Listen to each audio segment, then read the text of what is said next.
โยมท่านทั้งหลายมาตักมาโอกันมอกพอให้พอดีแหมสักกรรมก่อนจะรับสายก็ก้อยมาตักแถมช่วงหนึ่งต่อไปนี้จะได้นำเสนอสาระให้กับศรัทธาญาติโยมทั้งหลายได้ยินได้ฟังกันศรัทธาญาติโยมสิ่งที่เป็นบ่อเกิดแห่งความสุขสิ่งที่เป็นบ่อเกิดแห่งความสำเร็จในชีวิตของเฮาก็คือบุญกุศลที่เฮาทำไว้ที่เฮาได้ที่เฮาได้ทำไว้อย่างดีแล้วบุญกุศลนี่ญาติโยมเปิ้นจะเป็นเครื่องสนับสนุนให้เฮาได้บรรลุวัตถุประสงค์ในชีวิตเฮาจะถึงความเป็นสุขได้ก็เพราะบุญสุขโขบุญยัสสะอุเจโญการสั่งสมบุญนำความสุขมาให้จะเป็นไผก็ตามเป็นเศรษฐีคหบดีจะมีหน้าที่การงานตำแหน่งใหญ่โตอย่างใดก็ตามขึ้นอยู่กับบุญทั้งนั้นเพราะบุญฉะนั้นญาติโยมบุญก็เลยเป็นสิ่งสำคัญเป็นที่พึ่งของเฮาศรัทธาญาติโยมท่านทั้งหลายในสมัยหนึ่งมีพระมหาเถระรูปหนึ่งชื่อว่าพระมหาศิวะบ่ใช่พระศิวะที่ในศาสนาพราหมณ์ฮินดูนะอันนี้เป็นพระในพุทธศาสนาชื่อว่าพระมหาศิวะเป็นพระที่มีชื่อเสียงเรื่องเกี่ยวกับการปริยัติด้านปริยัติคือการศึกษาห้ำเฮียนเปิ่นเฮียนหู้มานักเปิ่นมีปัญญาแตกฉานในเรื่องของพระไตรปิฎกจนได้รับการแต่งตั้งเป็นอาจารย์ใหญ่มีหน้าที่สั่งสอนธรรมะให้กับพระสงฆ์สามเณรตอนนั้นนี่มีพระสงฆ์สามเณรเป็นหมื่นศรัทธาญาติโยม30,000 รูปเมื่อพระสงฆ์สามเณรศึกษาห้ำเฮียนปริยัติธรรมจากท่านแล้วก็กราบลาไปปฏิบัติกรรมฐานทำสมถะวิปัสสนาจนสำเร็จเป็นอรหันต์กันอยู่มากมายมีศิษย์ของท่านอยู่ตนหนึ่งเมื่อได้บรรลุอรหันต์แล้วก็นึกถึงกุลอาจารย์ก็เลยตรวจว่าอาจารย์เฮาเนี่ยบรรลุธรรมขั้นไหนแล้วก็รู้ว่าอาจารย์ยังบ่ได้บรรลุธรรมเตื้อยังมีสภาวะเป็นปุถุชนอยู่จะหากุลวิเศษสักอย่างหนึ่งก็บ่มีเพราะมัวแต่สอนปริยัติบ่ยอมลงมือปฏิบัติแม้จะมีความรู้มากมายก่ายกองเชี่ยวชาญในเรื่องของพระไตรปิฎกชัดเจนตอบอย่างถูกต้องชัดเจนนะแต่ยังบ่ได้รับรสแห่งพระธรรมอุปมาเหมือนกับหูวิธีปรุงอาหารแต่บ่ได้ลงมือปฏิบัติและบ่ลองกินศรัทธาญาติโยมหูว่าลำแต่บ่ได้เอาเข้าปากบ่ได้จิ้มเตื้อแล้วก็บ่ได้ลงมือปรุงอาหารศรัทธาญาติโยมบ่ได้รับรสแห่งพระธรรมว่าความเป็นจริงเป็นอย่างใดพระอรหันต์ที่เปิ้นเป็นศิษย์นี่ศรัทธาญาติโยมเปิ้นก็กึดจะช่วยอาจารย์ตกแมลงวันหนึ่งศรัทธาญาติโยมท่านทั้งหลายเปิ้นก็เหาะไปที่กุฏิของพระมหาเถระลูกศิษย์นี่นะลูกศิษย์นี่เป็นอาจารย์เหาะไปหาอาจารย์ทำทีทำท่าว่าจะไปขออนุโมทนากถาเห็นนี่อาจารย์ก็จำลูกศิษย์ได้ศรัทธาญาติโยมเนาะเนื่องจากก็มีลูกศิษย์บกี้ตนที่ปิกมาหาเห็นนี่ก็บางตนก็จำได้บางตนก็จำบ่ได้นะเห็นนี่ก็อาจารย์ก็ว่าบ่มีเวลาว่างต่อใดก็จะต้องไปสอนลูกศิษย์คนอื่นอยู่ถึงวันพอมีเวลาจะมากล่าวอนุโมทนากถา จะมาบอกมากล่าวแล้วเพราะว่าจะต้องเดินทางไปสอนพระไตรปิฎกให้ลูกศิษย์คนอื่นลูกศิษย์ที่เป็นอรหันต์ก็เลยเตือนอาจารย์ว่าอาจารย์ผู้ว่างเปล่าอย่าทำตัวเองเป็นผู้ว่างเปล่าเลยท่านบ่ฮู้ตัวก็ว่าขณะนี้ท่านเป็นผู้ที่ประมาทแล้วตัวของท่านนี่เหมือนแผ่นกระดาษที่สำหรับให้คนทั้งหลายเดินข้ามไปท่านเป็นที่เปิ้งแก่คนอื่นอยู่ก็จริงแต่ท่านบ่สามารถเป็นที่เปิ้งที่อาศัยแก่ตัวเองได้แล้วจะมีประโยชน์อะไรหยังที่ท่านจะได้มาสอนคนอื่นในเมื่อท่านบ่ได้ปฏิบัติลงมือในการที่จะฮู้ธรรมะที่แตกฉานแม้ท่านจะแตกฉานในเรื่องของพระไตรปิฎกแต่ถ้าบ่นำความรู้ที่ศึกษามาปฏิบัติท่านเองก็บ่พ้นจากอบายภูมิแน่นอนลูกศิษย์ก็บอกคือพระมหาเถระอย่างอีกเมื่อลูกศิษย์ที่เปิ้นเป็นอรหันต์เปิ้นเตือนสติอาจารย์แล้วให้อาจารย์ได้นึกได้ให้อาจารย์ได้กึดได้เมื่อได้บอกอย่างนี้แล้วเปิ้นก็เหาะขึ้นไปในอากาศเหาะส่องหน้าหันเลยพ่อแม่ศรัทธาญาติโยมเหาะส่องหน้าอาจารย์เลยอาจารย์อันเป็นมหาเถระก็เกิดว่าโอ้ตัวเฮานี่ก็มีความหู้หนักศึกษาพระไตรปิฎกมาจนจบแล้วก็สอนให้คนอื่นบรรลุธรรมมากมายถ้าเฮาตั้งใจปฏิบัติแท้ๆก็คงบ่เกิน3 วันเนี่ยคงบ่เกิน3 วันเฮาคงจะได้เป็นพระอรหันต์แน่นอนก่อนเข้าพรรษา3 วันศรัทธาญาติโยมอาจารย์นี่เปิ้นก็เข้าไปในป่าเพื่อจะแสวงหาเสาะหาที่เหมาะสมเนาะถ้าภาษาธรรมประกว่าสัพพัญญะคือเหมาะสมเสาะหาที่เหมาะสมแก่การปฏิบัติธรรมทีนี้เบิ้นก็ไปหันเศรษฐศาสตร์ฐานที่1เหมาะสมก็ปัดกวาดเรียบร้อยทำความสะอาดเปิ้นก็เริ่มบำเพ็ญภาวนาตามหลักที่เปิ้นได้ห้ำเฮียนมาคือหลักปริยัติที่เคยศึกษาผ่านไป1 วันพ่อแม่ศรัทธาใจก็บ่ต้อมเตือนกึดหากล้าสอนกึดหากล้าเรื่องจะสอนเคยไปสอนลูกศิษย์เนาะวันแรกนี่ใจบ่ต้อมวันที่2ผ่านไปญาติโยมวันที่2ผ่านไปก็ยังบ่ได้หยังเตือนล่วงเลยไปวัน1ผ่านไปวันที่2ผ่านไปอย่างรวดเร็วเนี่ยแม้จะใจความเปลี่ยนอย่างใดอย่างยิ่งยวดตั้นก็บ่สามารถที่จะทำใจให้หยุดนิ่งได้พ่อแม่ศรัทธาญาติโยมทีนี้ตัวตั้นเองก็เกิดมานะขึ้นในใจลูกศิษย์ของเฮานี่บรรลุธรรมเห็นหมดเป็นอรหันต์กันนักมากมายตัวเฮานี่เป็นถึงอาจารย์ใหญ่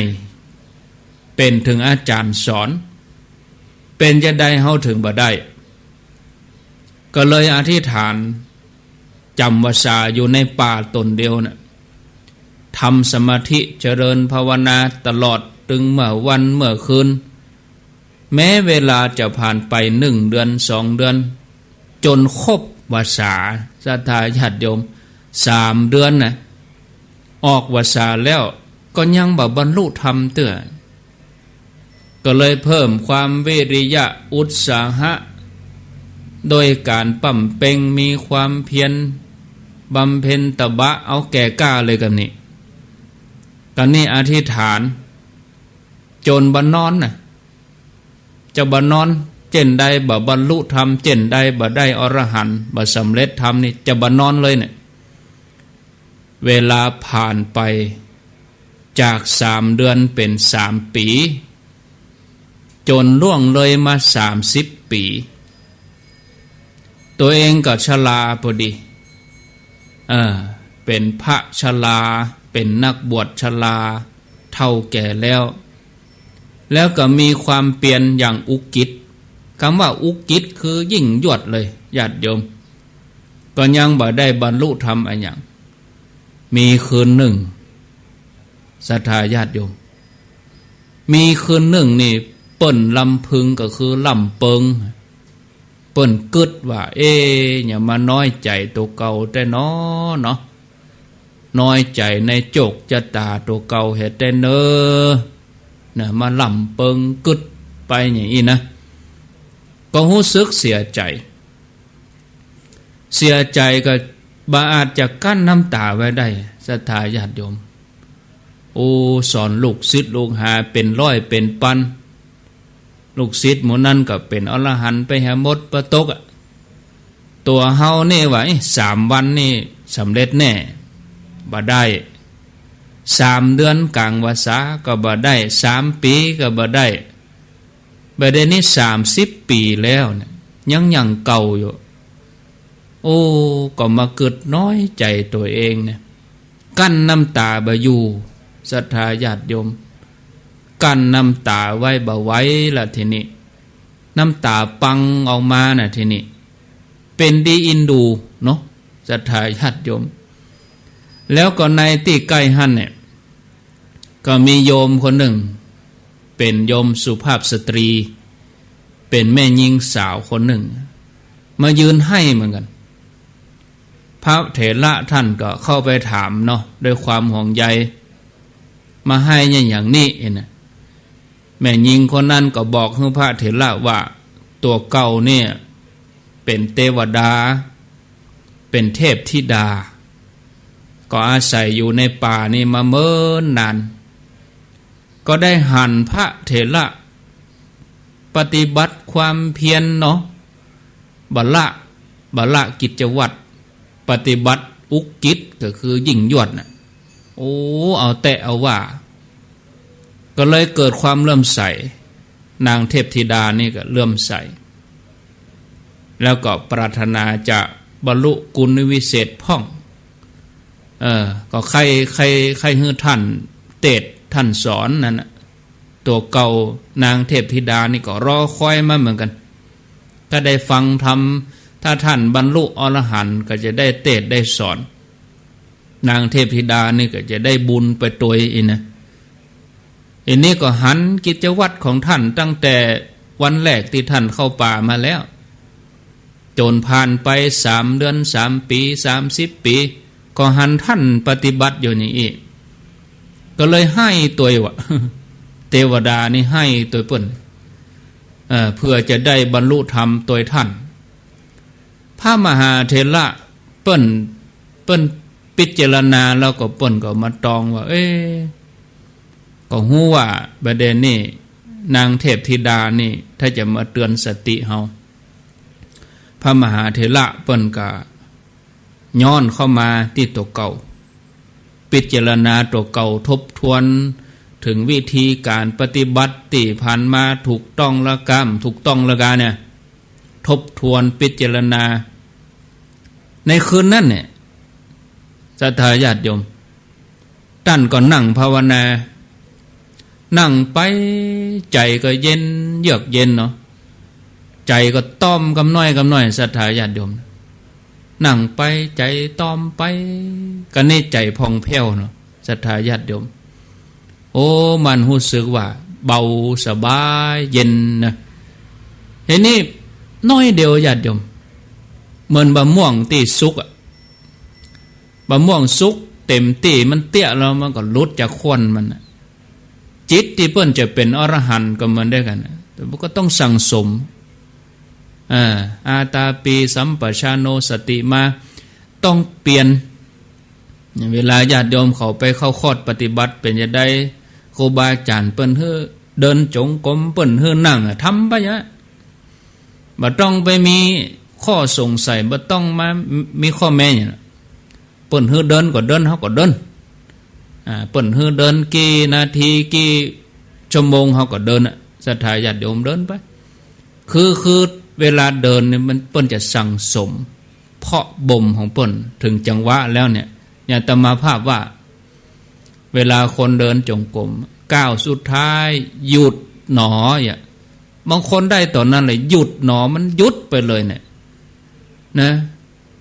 มันบ่มีลมหายใจแผ่วเบาไปบางคนนั่งนี่แผ่วเบาไปเนี่ยเพราะว่ากลัวจะได้จุดนั้นเนี่ยเปิ้นสั่งสมมาเต็มที่แล้วบ่ใช่เฉพาะปัจจุบันนี่ตัวบวกกับบุญเก่าตัวอดีตชาติบุญเก่าตัวบุญใหม่ตัวสั่งสมมาเต็มที่เนี่ยถึงเวลาก็คว้าเลยสำเร็จอันนี้ก็เหมือนเดียวกันเนี่ยอย่างเดียวกันเปิ้นก็พิจารณาไปพิจารณาใจก็ต้อมไปกำน้อยก็นั้นเป็นอรหันต์ศรัทธาญาติโยมบรรลุธรรมนี่ศรัทธาญาติโยมหลุดพ้นจากกิเลสอาสวะญาติโยมได้ฟังแล้วจะไปท้อในการที่จะตื่นขึ้นมาไหว้พระสวดมนต์หรือเขาจะไปมีข้ออ้างเนี่ยมันติดอย่างเดียวละตัวขี้คันพอก่อนนะอันแน่บ่เตือนะบ่แจ้งเตือบ่ลุกเตือรับก่อนนี่นะญาติโยมอย่างอี้นิ่มได้อะวันนี้วันศีลลองพอหรอเป็นได้เพิ่นถึงกำหนดวันศีลขึ้นมาก็เป็นวันศีลคือหมู่เฮามีสติว่าวันนี้เป็นวันศีลตลอดวันนี้เขาจะบ่จมบ่แจ้งเขาจะบ่ด่าไผเขาจะบ่เกลียดกายว่าใจของเขาจะสงบเรียบร้อยเขาปฏิบัติพอทีนี้เขาก็ลองตั้งใจพอ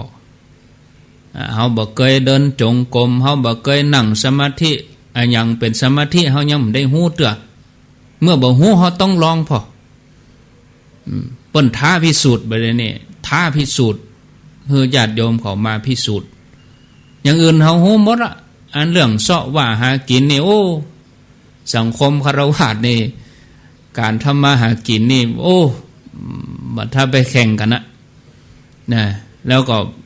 บางท่านก็ขอโทษเนอะขยันง่ายคือหากินเก่งนะเหมือนครับเหมือนกับแมงเหมือนกับอะไรอย่างนั้นเนาะเหมือนกับต้นไม้เนี่ยหากินเก่งเห็นนี้มาพิสูจน์ตัวเองในเรื่องตั้งธรรมพอลองตั้งใจพอเนาะหาโอกาสหาจังหวะดีๆในการประพฤติปฏิบัติจะไปฟังว่าเฮาถึงปฏิบัติบ่ได้เฮาถึงเนี่ยบ่ได้มันเฮาไปว่าเฮาตัวเก่าเฮาไปประมาทตัวเองเสียก่อนว่าบ่ได้ก็ทุกอย่างเฮาก็มีเหมือนกันหมดอ่ะหูเฮาก็ได้ยินตาเฮาก็หันอายตนะครบหมดอ่ะเนี่ยสมบูรณ์หมดก็อย่างเหลืออย่างเดียวละใจเฮาจะมีฮื้อในการปฏิบัติศรัทธาญาติโยมเฮาจะหันว่าการที่จะเข้าถึงธรรมะขององค์พระสัมมาสัมพุทธเจ้าเนี่ยจะต้องลงมือปฏิบัติอย่างเดียวบางทีเอาไปอ่านตำรับตำราเสี่ยงเป็นตู้ก็หู้จริงอยู่อันนั้นหู้จริงแต่บ่หู้แจ้งแจ้งแล้วมันต้องชัดตัวเนี่ยศรัทธาญาติโยมต้องลงมือปฏิบัติจะมัวเมา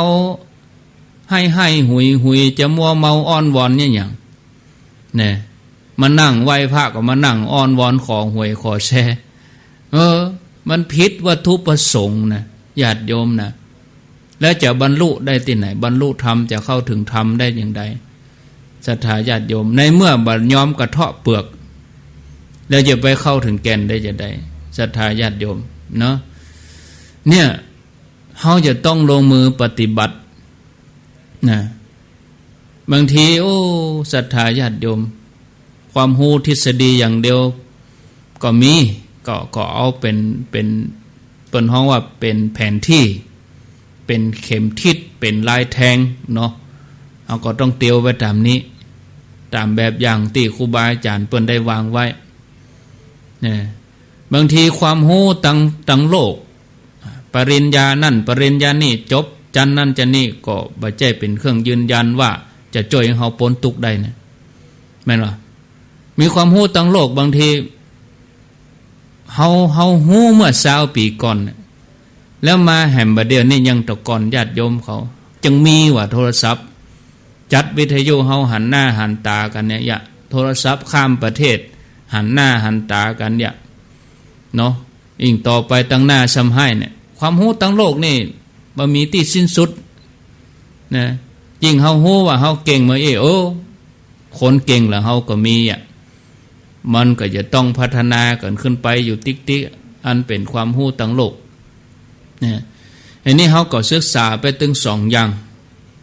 ตึงปริยัติตึงปฏิบัติก็เป็นสิ่งจำเป็นที่เฮาจะต้องศึกษากู้กันเพื่อจะให้เฮาเกิดความเข้าใจแจ่มแจ้งในน้ำธรรมคำสอนของทางพุทธศาสนาของพระสัมมาสัมพุทธเจ้าเพราะการศึกษานี่เป็นการถ่ายทอดความรู้ที่ถูกต้องเปิ้นถึงมีสำนักเฮียนสำนักปฏิบัติสำนักนั้นสำนักนี้เปิ้นมีให้เฮาไปเฮียนแล้วก็เอาแนวนั้นมาปฏิบัติตามหลักถูกต้องแต่ถ้าเฮามีสำนักอย่างที่มายึดเฮามีครูบาอาจารย์นี่มันสเปะสปะศิษย์ต้องมีครูเฮาต้องมีครูบาอาจารย์อย่างน้อยญาติโยมประพฤติปฏิบัติก็เป็นการช่วยสืบต่ออายุพุทธศาสนาไปโดยพระสงฆ์สามเณรทั้งหลายทั่วประเทศถ้าเปิ้นมีความตั้งใจในการศึกษาพระธรรมวินัยถึงพร้อมด้วย3 ป.ปริยัติปฏิบัติปฏิเวทศึกษาวิชาการตั้งโลกเพิ่มเติมเห็นน้อยที่เปิ้นห้องว่าปริยัติสามัญเพื่อจะให้มีความรู้แตกฉานในตั้งโลกปอดีแล้วก็มีความรู้ตั้งธรรมเพื่อจะประคับประคองเนาะเนื่องจากพระสงฆ์สามเณรบ่เดียวเปิ้นห้ำเปิ้นเฮียนก็ต้องใจจ่ายทรัพย์เหมือนกันนะไม่ใช่ว่าบ่ได้ใจจ่ายขึ้นรถขึ้นหยังก็เปิ้นก็เก็บอยู่ไปฉันเข้าฉันหยังซื้อนั่นซื้อนี่อุปกรณ์เสริมในการสอนในการเฮียนก็ต้องใจจ่ายเนี่ยอันเนี้ยญาติโยมพระสงฆ์สามเณรอันนี้ญาติโยมเขาก็ให้ความสำคัญในการศึกษาของพระสงฆ์องค์เณรที่เปิ้นห้ำเปิ้นเฮียนพระสงฆ์องค์เณรที่มีความมุ่งมั่นในการศึกษาอันนี้เวลาเขาได้ยินข่าวโอ้พระรูปนั้นรูปนี้เปิ้นจบปริญญานั่นปริญญาดีใจเปิ้นได้มีการรวมกันปฏิบัติญาติโยมเขาเองก็เหมือนกันได้รวมตัวรวมหมู่กันจัดกลุ่มกันไปปฏิบัติทำบุญเนี่ยโอ้ญาติโยมเป็นที่น่าอนุโมทนาเนาะปูไปก็เวลาก็บัดเดี๋ยวนี้โอ้3:40แล้วนี่ก็เดี๋ยวมาตักญาติโยมตั้งระบบ Facebook ต่อเหียนน้อยหนึ่งอันนี้ต่อโยมตะกี้นะต่อโยมตะกี้นี่มีสมเพชรกันนิกาเจริญปอนเนอะโยมหนูรัตหม่อนพระเจ้าหลายเวียงเป่าเป้าโยมที่เป็นชื่ออังกฤษชื่อฝรั่งนี่พิมพ์แปลมาเฮือกรรมกะบ่จ้างสะกดนะถ้าสะกดก็กลัวชื่อโยมผิดไปนะท่านพระครูวรธรรมนาถอยู่สัตหีบชลบุรีชัดเจนดีแล้วก็มีอันนี้อยู่แม่วางชัดเจนดีไว้น้องขิมในเมืองฝนตกแล้วโอ้ตกก็ถ้าบ่มีฟ้าห้องฟ้าแมบลมบ่แห้งเกินไปก็สถานีก็มีปัญหาแต่ถ้าว่าฟ้าแมบฟ้าห้องบึ้งบังนี่เจ้าหน้าที่เปิ้นก็จำเป็นต้องปิดเนาะ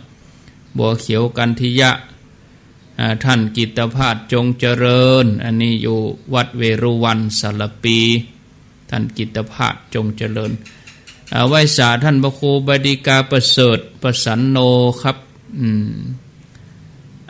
พิชัยเจริญปอนโยมแม่มุกดาหมูน้อยหมวกแดงกิจปินานปอนานกิษดาท่านพระครูอันนี้วัดทุ่งปะเก็ดท่านพระครูไพศาลสุตตการบุญลือจัญญะแม่หาไทยทิพย์อันนี้อยู่ขวางสิงเนอะฝนตกแล้วกะขวางสิงนี่ ในเมืองนี่ก็หลายเขตหลายพื้นที่ตั้งโซนใดเป็นโซนใดตกกำตกก็ว่าตกทั่วหมดหูเนาะตกตั้งห่างดงขึ้นเหนือไปปุ่นกำหูเนาะแม่แต่งชัดเจนดีว่าอีกาบอกมามันธนาอัมพันธ์ขนาดกวดใบไม้ยังทำสมาธิได้โอ้ก็แน่นอนกะพระคุณเจ้าแน่นอนหันใบไม้นี่หันทำนะหล่นตึงวันกับชีวิตเขาก็ล่วงโรยตึงวันอ่ะใบเหลืองใบแก่ก็เดียวใบอ่อนอันจ่อออกมาหันแถมป่งออกมาหันแถมเนี่ยท่านพระครูบดีกาประเสริฐนะว่าวันนี้วันพระคนที่ตั้งใจเนี่ยชีวิตมีก้าหรอชีวิตหนึ่งมีก้าเนี่ยเดือนหนึ่ง30 วันเนี่ยจะคือคุณค่ากับชีวิตก็ตกเต่าประมาณ2 ชั่วโมงประมาณนั้นประมาณผมไม่หันภาคกลางภาคใต้พระอาจารย์ไปชุมพรมาก่อนบวชใหม่ๆนะเพิ่นมาว่าถ้าเป็นบ้านเฮาเนี่ยใครจะจมนะคนเฒ่ามาวัดทำพิธีอย่างเขาปกติแล้วโอ้คนเฒ่ายังบ่ปีกเตื้อเขาว่าเพิ่นยังบ่ปีกเป็นว่ารอเลี้ยงเพลแห่มือก่อนระหว่างที่รอพวกก็ไปพระสวดมนต์อย่างกันไปเลี้ยงเพลแล้วถึงจะปีกโอ้เป็นว่า2 เวลาก่อนนะเกินวันเลยนะครับแล้วบ้านเฮานี่แค่กี่ชั่วโมงภาคอีสานเมื่อเราแต่ก่อนผมไปจังหวัดศรีสะเกษนะอำเภอเมืองตำบลหนองไฮนะบ้านหนองไฮเลยหลวงพ่อเจ้าคณะตำบลไปนี่ตอนเพลเพิ่นยังมาเที่ยวนึงอยู่เพิ่นจะตีกลองเพลฟังเสียงกลองครับตึงเป็นเนนนะตามภาษาเนนมาภาษา2-3 ภาษาไปโดยเจ้าหมู่ที่สารธรรมที่เป็นเนนป่าปิกไปยังบ้านที่ภาคอีสานที่ปุ้นจังหวัดศรีสะเกษพุ่นอำเภอเมืองก็ประเพณีวัฒนธรรมเพิ่นก็มาใกล้เพลมานะก่อน11 โมงคนเท่ากับมาขันธะเมาะคนนั้นมาคนนี้มาตีกองเพลตึงเนี่ยนี่อยู่บนสะลงมาสถาเต็มนะเพิ่นจะมาเตรียมอาหารเพลพระสงฆ์ลงมานะแล้วก็อันเพิ่นบอกไว้พาแล้วก็คือศีลคือปอนศีลนี่บ่ฮื้อละปั่นปอนเลยปั่นปอนแล้วก็ชานแล้วสถาเพิ่นจะจ้าการเพี้ยวโมดรอเป็นขยมต่อเราเป็นขยมต่อเพิ่นพาดกวาดเพี้ยวล้างถ้วยล้างจานอย่างเรียบร้อยหมดอยู่ที่สถาโมดนะเมื่อ30 กว่าปีก่อนนั่นเอง30 กว่าปีก่อนอันนี้ตั้งอีสานนะถึงวันน้อมนึกถึงต้องทำกันแม่นอย่างวันศีลเนี่ยง่ายอย่างที่ตะกี้ว่าวันพระเนี่ยเดือนหนึ่งมี4 วันเป็นกำไรชีวิตได้ต่อ30 วันแค่4 วันเนี่ยคนที่ไปวันพระเนี่ยบ่ต้องไปฟังเฝ้าที่จริงไม่งั้นจะราคามันจะแปลงน้อยขนาดไหนแต่การใช้เวลาอยู่ในวัดมันมีค่าที่สุดแต่ก่อนนี่เหมือนว่าวันหยุดเป็นวันศีลไงสมัยก่อนวันศีลถึงวันนี้มันเปลี่ยนเพี้ยนไปเป็นวันอาทิตย์ไปเนาะเป็นวันติดวันเสาร์วันติดไปเสียถ้าเป็นวันศีลได้นี่จะดีมากใช่จะยากละยากย้อนไปก็อยู่ที่มันก็ทุกอย่างมันก็ขึ้นลงเกิดขึ้นตั้งอยู่ดับไปปิ้นไปปิ้นมาสมัยก่อนเปิ้นใส่เตียวขาดเด็ดเขียวน้อยเขียวประเด็นเขียวขาบานเดี๋ยวปิ้งมาเด็ดมันไปมาอยู่ฮะนะสมัยก่อนนะถึงนะมาพอการแต่งกายวัฒนธรรมประเพณีมันก็ขึ้นลงนะขึ้นลงไปง่อยมาอย่างบ้านมันก็เหรออย่างบ้านแต่ก่อนว่าทรงหมาแงนนี่บ่คือนะเนาะทรงหมาแงนใช่คนตุ๊กคนเนี่ยเพิ่นอยู่ที่หลองข้าวพ่องอยู่ตุ๊กหมาแงนเนี่ยแย่ละบ่ได้ปีกมาเฮ็ดกันทั้งหมดปีกมาเอาหมาแงนเนี่ยเอาหมาแงนอย่างเก่าดีกว่าหลายตี้เพิ่นเอาประเด็นนี้บนดอยก็เอาเหมือนกันเด้อแต่ว่าทรงโมเดิร์นมันอันนั้นทรงหมาแงนโมเดิร์นบ้านเฮาว่าทรงหมาแงนหมาแงนเนี่ยทุกอย่างมันบ่เตี้ย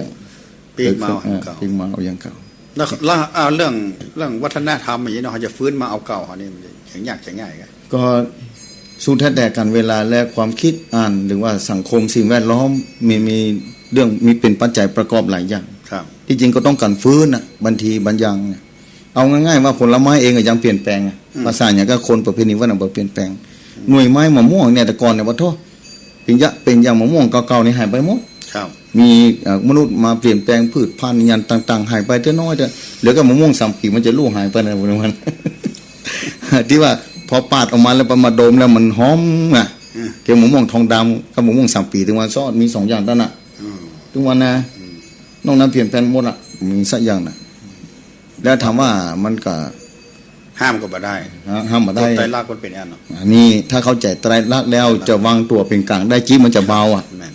อันนี้คือถ้าเข้าใจอันนี้จังเนี่ย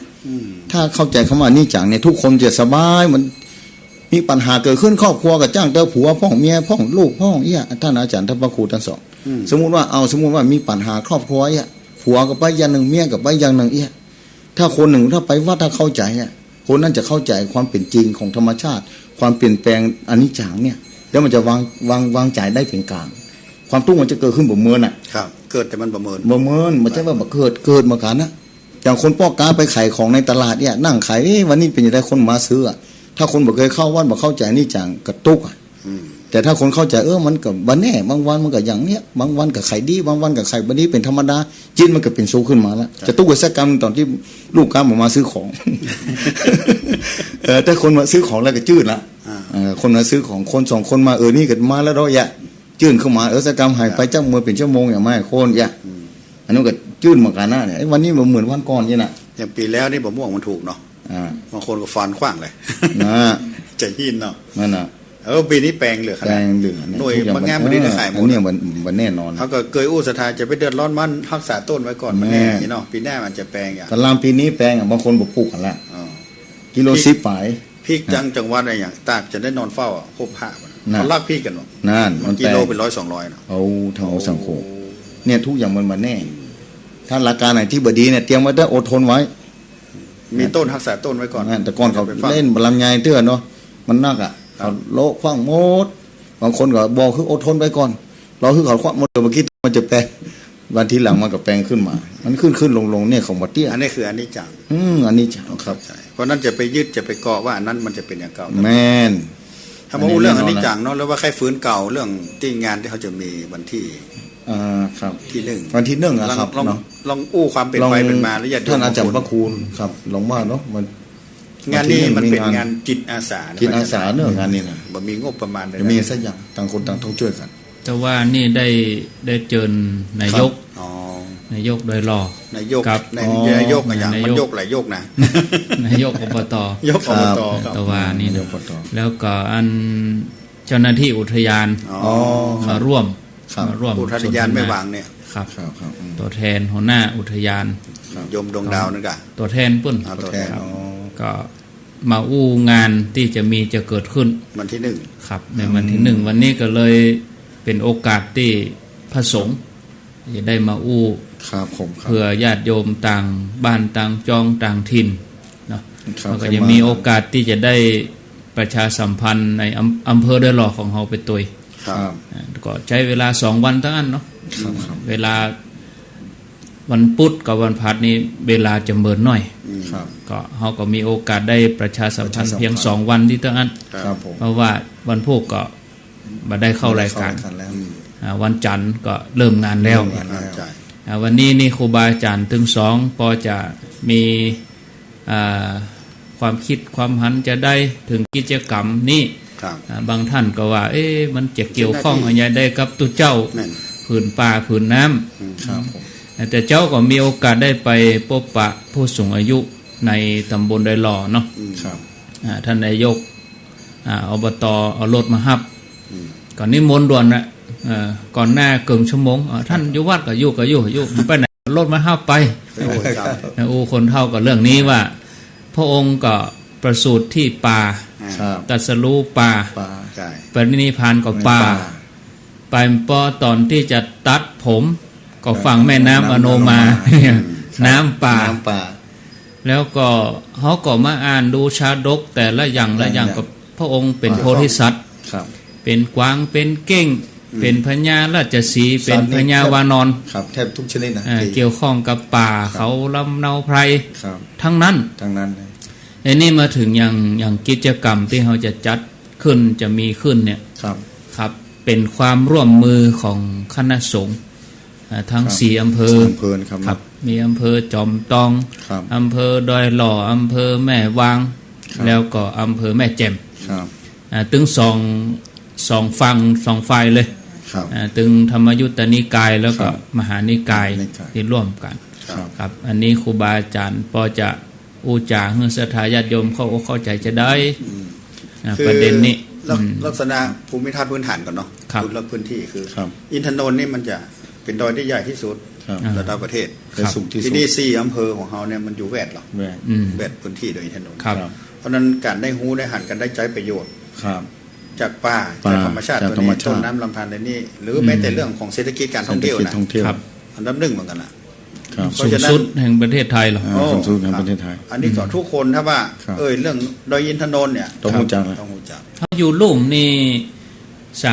30ปลายองศานะครับ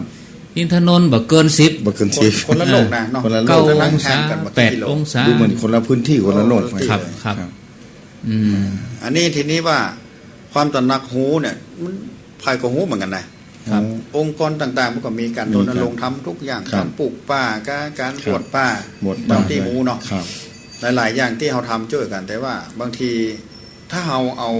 มันแบบมีพิธีกรรมทางความเชื่อเนี่ย ครับ รู้สึกมันหนักแน่น บัดหนักแน่ มันการเป็นทำแบบ กล่อมเก่าจิตใจโน้มน้าวจิตใจ จิตใจครับ ถ้ามันมีเรื่องพิธีกรรมความเชื่อ ความเชื่อ ในพิธีในศาสนาก็ได้หรือความเชื่อแบบพื้นๆก็ได้เอาไป ครับ ผสม แต่เก่าก่อนมีมาเนาะทางเหนือเขาก็มีเป็นความเชื่อ ครับ อย่างเลี้ยงสมัยก่อนเพื่อเลี้ยงฝายอ่ะ เรื่องผีไฟเนาะ ฝายอันนี้จะต้องมีแต่ว่ามันซื่นที่เพิ่นเลี้ยงหางอันแถวแม่เฮียนี่เนาะ กูแสเนี่ย กูแสเนี่ย แสนี่ นี่ เกี่ มัน ยวข้องกับป่า เนี่ยหมด เกี่ยวข้องกับป่า อันนี้ก็ยังเลิกมาได้นะ เรื่องมาได้ ยังมีเตา ครับ ทำต้องเกี่ยวข้องกันมา คนเจ้าเขาแต่เพิ่นกับ มี เอาสะดือกะเอาสะดือเอาหกกะไปฝัง อ๋อสะดือ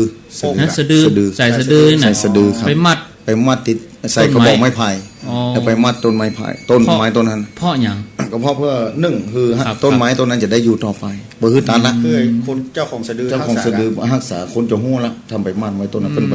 กากบาลไว้ตัวเดียว ผูกพัน มาผูกพันกับต้นไม้ต้น คน นั้น คนกับบัตตันแล้ว มาตันละ เป็ด ต้น เป็ด สายสะ ไว้ ดือ ต้นกล้วยมันได้กะ ต้นกล้วยมันบอกมันคงครับ อ๋อ มันอยู่บ่กินโดนมันก็ โดน มัน ต้อง ก็ ต้อง อายุ ไม้ ประาณ ที่ยืนต้น ไม้ยืนต้น แข็งแรงไม้ไผ่ก็ไม่ได้ มาได้ เพราะเอาบอกไม้ไผ่นั้นเข้ามาใจ อ๋อเอาใส่สะดือ ใช่แล้วเสร็จบอกไม้ไผ่แล้วปิดไว้ แล้วรับบัตรซ้ำกัน ใส่ แต่คนนี้ก็ต้น แล้วมาได้คนละต้นเลยครั อ๋ บ อ ของไผ่ของมัน ครับ อ๋อ มาซ้ โทษดีเนาะ นี่ผูกพันกับ แล้วก็ ป่า ำแล้วผมนี่ก็ไว้เหมือนกันเนาะ ฮะ เดี๋ยวต้นนั้นใหญ่กว่าต้นไม้นั้นใหญ่ก อ ว่า ยู่ที่ฝั่งน้ำห้วยลานน่ะลำห้วยอยู่หลายหันน่ะป่านี่ก็อนุรักษ์อยู่เลยนี่ มาใส่ต้นบอนไซ มีอยู่ต้นเดียว อ๋อครับ แล้วไปยื้อไปใจฟังว่าต้นหยัง บ่ได้ไป ไม่ เมื่ ดู อน่ะบ่ได้ไป ไม่ เพราะว่า ดู ป่าแถวนั้นเขาว่ายังมีป่าเป็นป่าดงอยู่ครับ โอ้ครับ ใกล้หมู่บ้านนะ เพิ่นเฮือผูกพัน แรกมันห้อยต้นบอนไซอยู่ ครับ แต่ผูกพันกับป่าแล้วพระสงฆ์เฮาเนาะพระสงฆ์เฮาเนาะ พระสงฆ์นี่อยู่ป่าตั้งแต่ไหนแต่ไรแล้วครับอาจารย์ตะปากู ครับครับ ตั้งแต่สมัยพุทธกาล เรื่องวินัยเขาก็มี ตอนที่พระองค์นั้น ครับ ธรรมจักรก็ตีป่า ที่ นะ ป่า ป่าอิสิปตมฤคทา ป่าย วัน กว่างหรอ ที่แสดง กวาง ท งอก ำเป็นกวางดาวนั่นนะครับ อืม แต่เอาไปนี่ยังมีหรอก มี ก็ยังเลี้ยงกวางอยู่ อ๋อ ที่สวนกวาง ที่อินเดียนั่นน่ะ ที่อินเดีย ที่อินเดีย ก็ยังอนุรักษ์อยู่ อนุรักษ์ วัดวาที่เปิ้นแปลงนั่นก็เป็นป่าไผ่ว่ะ ป่า นั่น ไผ่ ป่า คือ ป่า วัด ลามเบ วัด ลุ วัด วัน แรกก็วัดป่าไม้ไผ่ ครับ ป่าไม้ไผ่ ที่ ที่ วันกับสวนตาลน่ะ ครับ อ๋อ ป่าไม้ไผ่ที่วัดแรกของพุทธศาสนาคือวัดเวรุวันเนาะเวรุแปลว่าป่า ป่า ที่พระเจ้าพิมพิสาร ตอนที่ท่านพระเจ้าพิมพิสารไปนอนเนาะไปนอนในป่าจ้ะทีนี้งูจะมา ครับ พบพระเจ้าพิมพิสารกระแตน่ะกระรอกกระแตน่ะ ครับ แล้วห้องโวยวายขึ้นมานะพระองค์ก็ ตื่น จากบรรทมขึ้นมา ครับ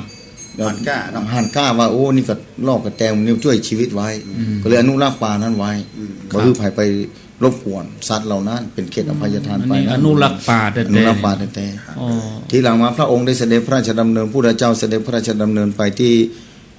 กรุงราชคฤห์ ครับ เมืองที่พระเจ้าพิมพิสารอยู่ไปโปรดพระเจ้าพิมพิสารก่อนหน้านั้นก็ไปปากันเตื้อแล้ว ครับ พอพระเจ้าพิมพิสารเพิ่งกระจวนคืออยู่ว่ามันได้จะไปซ่อโมกขธรรมมาได้บรรลุเป็นโพธิญาณเตื้อ ครับ ทีหลังมาก็เข้าไปโปรด ครับ พอแสดงธรรมโปรดแล้วก็ได้พระเจ้าพิมพิสารก็เลยถวายป่าไม้ไผ่นั่นคือพระองค์พระสัมมาสัมพุทธเจ้าเป็นวัดแห่งแรกในพระพุทธศาสนา ครับ วัดแห่งแรกแล้ววันนี้ดูเหมือนจะแสดงโอวาทปฏิโมกข์ด้วย ครับ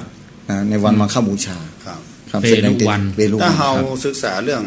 ป่าทั้งนั้น เรื่องต้นไม้นี่นะใน ครับ พุทธศาสนานี่จะมีไม้ซาวกว่าชนิดที่อยู่ในพุทธประวัติ มีนัก ไปพุทธวัตรคือพระองค์ตรัสรู้ ตา คื ส อองค์พระสัมมาสัมพุทธเจ้าแต่ละพระองค์ ครับ ไม่ใช่ว่าสมณะโคดมองค์เดียวที่ อ๋อ วัดขึ้นลง ก่อนนั้นก็มี ก่อนนั้น มี แต่ละพระองค์นี่จะมี ครับ โพพึกษ์เพื่อนห้องโพพึกษ์ โพพึกษ์ ประจำแต่ละพระองค์ไม่ใช่เหมือนกันหรอก อ๋อบ างองค์ตรัสรู้ใต้ต้นมะขามป้อม ครั ก็ บ มี ครั นะ บป้อมก็มี ครับ มีต้นมะเดือก็ ต้น มี จำปี มะเดือ ต้น จำปี จำปา เอาลองไล่มาละ ประดู พอ มะ จำได้ ม่วงปลาดู สะเดา จำปาไม่หมดอ่ะ ครับไม่ลุงกับแม่น ไม่ลุ สะ ง เดานี่คือเสลียม เสลียม พระเหือดกับแม่น พระเหือด ก็แม่น ไม้ขานางเนี่ย ไม่ขันนะ ไม้เกศไม้กระทิง ไม่กระทิง กระทิง อ่า อ๋อบ างอย่างนี่ที่ผมกำลังรวบรวมไป ครั ที่ บ วัดบางอย่างมันอาจจะแบบมีเขตเฮาเลยหา ครับ หาไว้นะ อ ค ย่า รับ งไม่โซนก็มีนะครับ อ๋อ ไม่โซน ค ก็ รับ แม่น ครับ โซนอินเดียนะ โซนอินเดียนะ อืม ครับ น่าเฮาส่วนมากเฮาคิดว่าไม้โพกับ ครับ เนาะ นึกว่า ไม้ ต้น ส โพ ลีนะไม้ไซอะไร แต่เพราะที่ ครับ ที่เป็นถ้าถามว่าเป็นจะไรพ่อขึ้นว่าไม่โพอย่างเดียวพ่อไม่ได้ศึกษาว่าพระพุทธเจ้าองค์ก่อนไม่ได้ศึกษา แต่เปิ้นฮ้องว่าโพพึกษ์นะที่ โพ พ พึ ระ กษ์ เจ้า แม่น ตรัสรู้แต่ไม่ใช่ต้นโพนะครับ แม่น แต่เป็น โพ ไม้ พึกษ์ ชนิดอื่น โพก็คือโพธิ อืม ผู้รู้ผู้ตื่นผู้ผู้ที่คือรู้ ครับ คือต้นนั้นทำคือพระพุทธเจ้าได้ตรัสรู้อีก ไม้ไผ่ใหญ่ก็แม่นครับ ครับไม้ไผ่ใหญ่ เนี่ยเป็นโพพึกษ์ของพ พ ระ ระ พุ พุ ท ท ธ ธ เจ้า พุทธเจ้าองค์ ครั นั้ บ น ผมเก็บประวัติไว้เหมือนกันครับ อ๋อครับ รอถ้าว่าแหมน้อย ถ้าไม้นี่ใหญ่อาจจะทำเป็นแผ่น เออ จะเรียกว่า นี่ ไม้ต้นนี้เป็นโพพึกษ์ของพระเจ้าองค์ไหน พระองค์นี้ องค์นี้ ชื่อนี้ แม่ ตอนนี้กำลัง เอาพุทธรูปไปไว้สักองค์หนึ่งก็ได้ทำใหญ่ขึ้นมา ที่เขาสวดนะโมเมน่ะเนาะ ครับอันนั้น28 พระองค์ 28พระองค์ 28พระองค์ ครับ 28พระองค์ เพราะฉะนั้น แล้วมาถึงนี่เนาะเอ้าจะนิมนต์ ลืมไปแล้ว เอ้าคือตรง แล้วถึ กั ง น ว่าอ้าวถึงว่าพอมาถึงยุคเฮาเนี่ย อืม ธรรมชาติเหล่านี้ก็ยังมันมีความจำเป็น มี เฉ ควา พาะ มจำเป็น ยุคแตะกอนไปอยู่กับป่า ครับ ยุคปัจจุบันยิ่งมีความจำเป็น อืม โอ้ จำเป็น มันยิ่ง จำเป็น จำเป็นนะครับประเด็นที่เดือดร้อนกันเนี่ยดินฟ้าอากาศเปลี่ยนแปลงกับว่าธรรมชาติ ธรรม ป่า ชาติ ผืนป่าถูก แม่ ทำลายโดยส่วนมาก อืม แล้วทีนี้เฮาเองเป็นพระสงฆ์ฮูกาถ้าเฮาบรรลุขึ้นมา แม่ ทำกิจกรรมอย่างร่วมกับชุมชนได้ อืม แล้วความน่าเชื่อของสงฆ์ ข เฮา อง มัน โซมันนัก อืม พระเจ้าว่าแล้วเป็นแล้วนะ ครับ บางทีเพิ่นเชื่อกว่า เพิ่นเชื่อ คนบ้านบางทีเอาถ้าไปร่วมกัน มันฮู้กันอยู่แล้ว ครับ ไอ้คนนั้นก็ตัดคนนี้ก็ตัดอ่ะ อืม ทำเนาะ แม่ แต่ถ้าพระเจ้านี่นำออกนำแล้วคนจะ มีความขลังอะเนาะ แม่ ครับ แค่เอาอย่างต้นไม้ทำบทป่าเนี่ย มาบวชป่า ถ้าเหลืองไปมัด เอาไว้เหลืองไว้มากก็เกิดความขลังขึ้นมานะพายตัดก็เก่งละ มาคาตันแล้ว อืม ความน่าเกรงใจมี ครับ เพราะฉะนั้นโครงการที่เกิดขึ้นมีนี่ส่วนหนึ่งคือเป็นการปราโลกของพระสงฆ์ตัวเอง ครับ พระองค์พระสงฆ์ ใช้ชื่อโครงการว่า อันอย่างก็น่ะดิน สายน้ สายน้ ำแผ่นดินเพื่อพื้นป่า ครับ อันนี้จัดได้ ครั้ง 2 ครั้งแล้ว สองครั้งแล้ว อันนี้จะเป็นครั้งที่สาม ครั้งที่ 1 นี่ท่านพระครูอาจารย์ทั้งสองได้ไปร่วม ได้ไป นั่น ครั้ เป็น งที่ เขต หนึ่ง ของอำเภอ ครับ จำตอง อำเภอจำตอง ครับ ที่ จำตอง จัด ที่ ที่ อัน ศูนย์ สถานี ไฟป่า ดับไฟป่า ครับ ครับที่ไม่ ที่บน โดยถนน น นะ ตั้งขึ้น ครับ ครั้งที่ ครั้งที่สองที่กิ่วแม่ปานปุ่นน่ะน้ำตก น้ำตก อะไรน้ำตกแม่ปาน ห้วยไซ ห้วยไซเหลือง อันนั้นเป็นเขตแม่แจ่ม แม่ เขตแม่แจ่ม เขาต้องเข้าใจสภาพโดยถนนเนาะ ครับ ครับ ภาคตั้งเพจะติดจำตอง จำตอง ภาคข้างหลังคุณเป็นแม่แจ่ม แม่แจ่ม ครับ ถ้าภาควัน ภาคทางเหนือนี่จะเป็นแม่บาง กับดอยหล่อ แม่วางโดยรอ ครับ อืม แล้วปีนี้ปีที่3เนี่ยมันจะเขตดอยหล่อซึ่ง ครับ ซึ่งดอยหล่อเองก็ ครับ ไม่บางอุทยาน มี ไม่บาง จุด ฮับน้ำจากมันเป็นต่อเนื่อง มันต่อเนื่อง ครับ จากดอยถนนครับ แล้วแม่วางนี่คุณวางก็อยู่ปุ่นน่ะโดยถนนลงมา ครับ อ๋อ ครับ เฮาว่าดอยอินทนนท์นี่ขุนมันจะถ้าไปทางแม่แจ่ม ครับ ไปไม่ปานเนาะ ถ้าแม่แจ่มปุ่นแม่ปานจะขึ้นมาที่หาน จากอินทนนท์ลงไปเป็นแม่แจ่มเป็นแม่ปาน เข้าไปสู่แม่แจ่มแม่ปานเข้าไปสู่แม่แจ่ม ครับ อย่างแม่กลางนี่ก็ลงมาที่จำตอง น้ำตกแม่แก่งลงมา ลง ไม่ยาก ครับ ครับแม่ย่านี่จะลงมาหาแม่กลาง ไม่ กลาง แปะ แม่แปะกับสารโดยอินทนนท์เดียวกัน ครับ ครับสร ถ้ามาทางดอยหล่อนี่จะบอกให้มีน้ำแต่ใดแต่มันอยู่ในเขตไม่วาง อยู่ในเขตแม่ แต่ว่าดอยหล่อกับอุทยานไม่ ครั วาง บ มันเขตติดต่อ คิดติดต่อกันครับ ครับ เพราะฉะนั้นก็เลย ได้ ว่า น้ำแม่หอย มันไม่หอยที่อยู่ ไม่ มัน ตื่น ไม่ ไม่แตก ตื่นไม่แตก ครับ จะได้จัดพิธี ที่หัน สืบชะตานะแผ่นดินใส่น้ำ แผ่นดิน แผ่นดิน ป่า เพื่อผืนป่า ครับ นะ เฮาไปงานหลาย ๆ งานมันจะเป็นงานที่เฮาหันเกินชีนละเนาะอย่างที่เฮาเคยไปหันบรรยากาศที่เพิ่นจัดแต่ด้วยแนวคิดของเฮายอมพระพาจัด อา เบิ่ จาร ม ย์เบิ้มอาจารย์ เพิ่นจะ จั คิด วดีนะ รูปแบบของงานน่ะ วันนี้ว่าจะนิมนต์เปิ้นมาเหมือน ค กัน รับ ติดงาน ติดผสมปูน ที่ผสมปูนเนาะ เนี่ย ผสมปูนที่แม่แจ่ม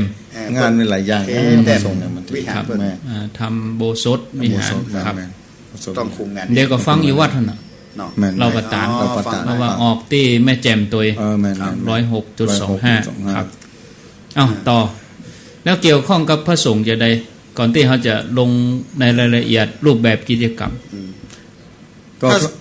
ในพิธีกรรมนั้นต้องมีเป็น ครับ พิธีสงฆ์ตลอด พิธีส่งด้วย อืม มีการไหว้พระ ไหว้พระ สมาทานศีล มี มี กา การ ร เจ เจ ริ ริ ญ ญ พุ พุ ท ท ธ ธ ม ม น น ต์ ต์สืบชะตา ครับ ครับ นะอันนี้คือเป็น เป็นมงคลครับ มงคลแก่สาย ผู้ น้ ที่ไปร่วมแล้วก็ ำคนที่ไปร่วมกับเป็นมงคลด้วย พระสงฆ์ก็มาจากตึงสีมาจากตึงสีอำเภอโดยมีหลวงพ่อเจ้าคณะอำเภอแต่ละอำเภอแล้วตั้งนอกเหรอไปบ้านเมืองเนาะในอำเภอต่างๆในอำเภอ4อำเภอก็ไปร่วมหมดเลยทางโรงเรียนมีกิจกรรมโรงเรียนต่างๆนักเรียนเยาวชนอย่างต่างๆเรียนแถมการปกครองท้องถิ่นเนาะอบตเทศบาลกำนันผู้ใหญ่บ้านที่เปิ้นฮู้ที่เขาไปถึงบอกกัน2ครั้งที่ผ่านมานี่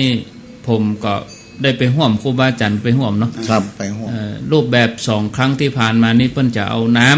ำแล้วก็เอาดินเอาต้นไม้เนาะไปร่วมพิธีแต่ครั้งนี้เฮาเอาพิเศษเฮาบ่มีน้ำบ่มีดินเพราะว่าเดี๋ยวรอกลัวจะได้น้ำมันยังปีก่อนยังพิษหัวกันเนาะ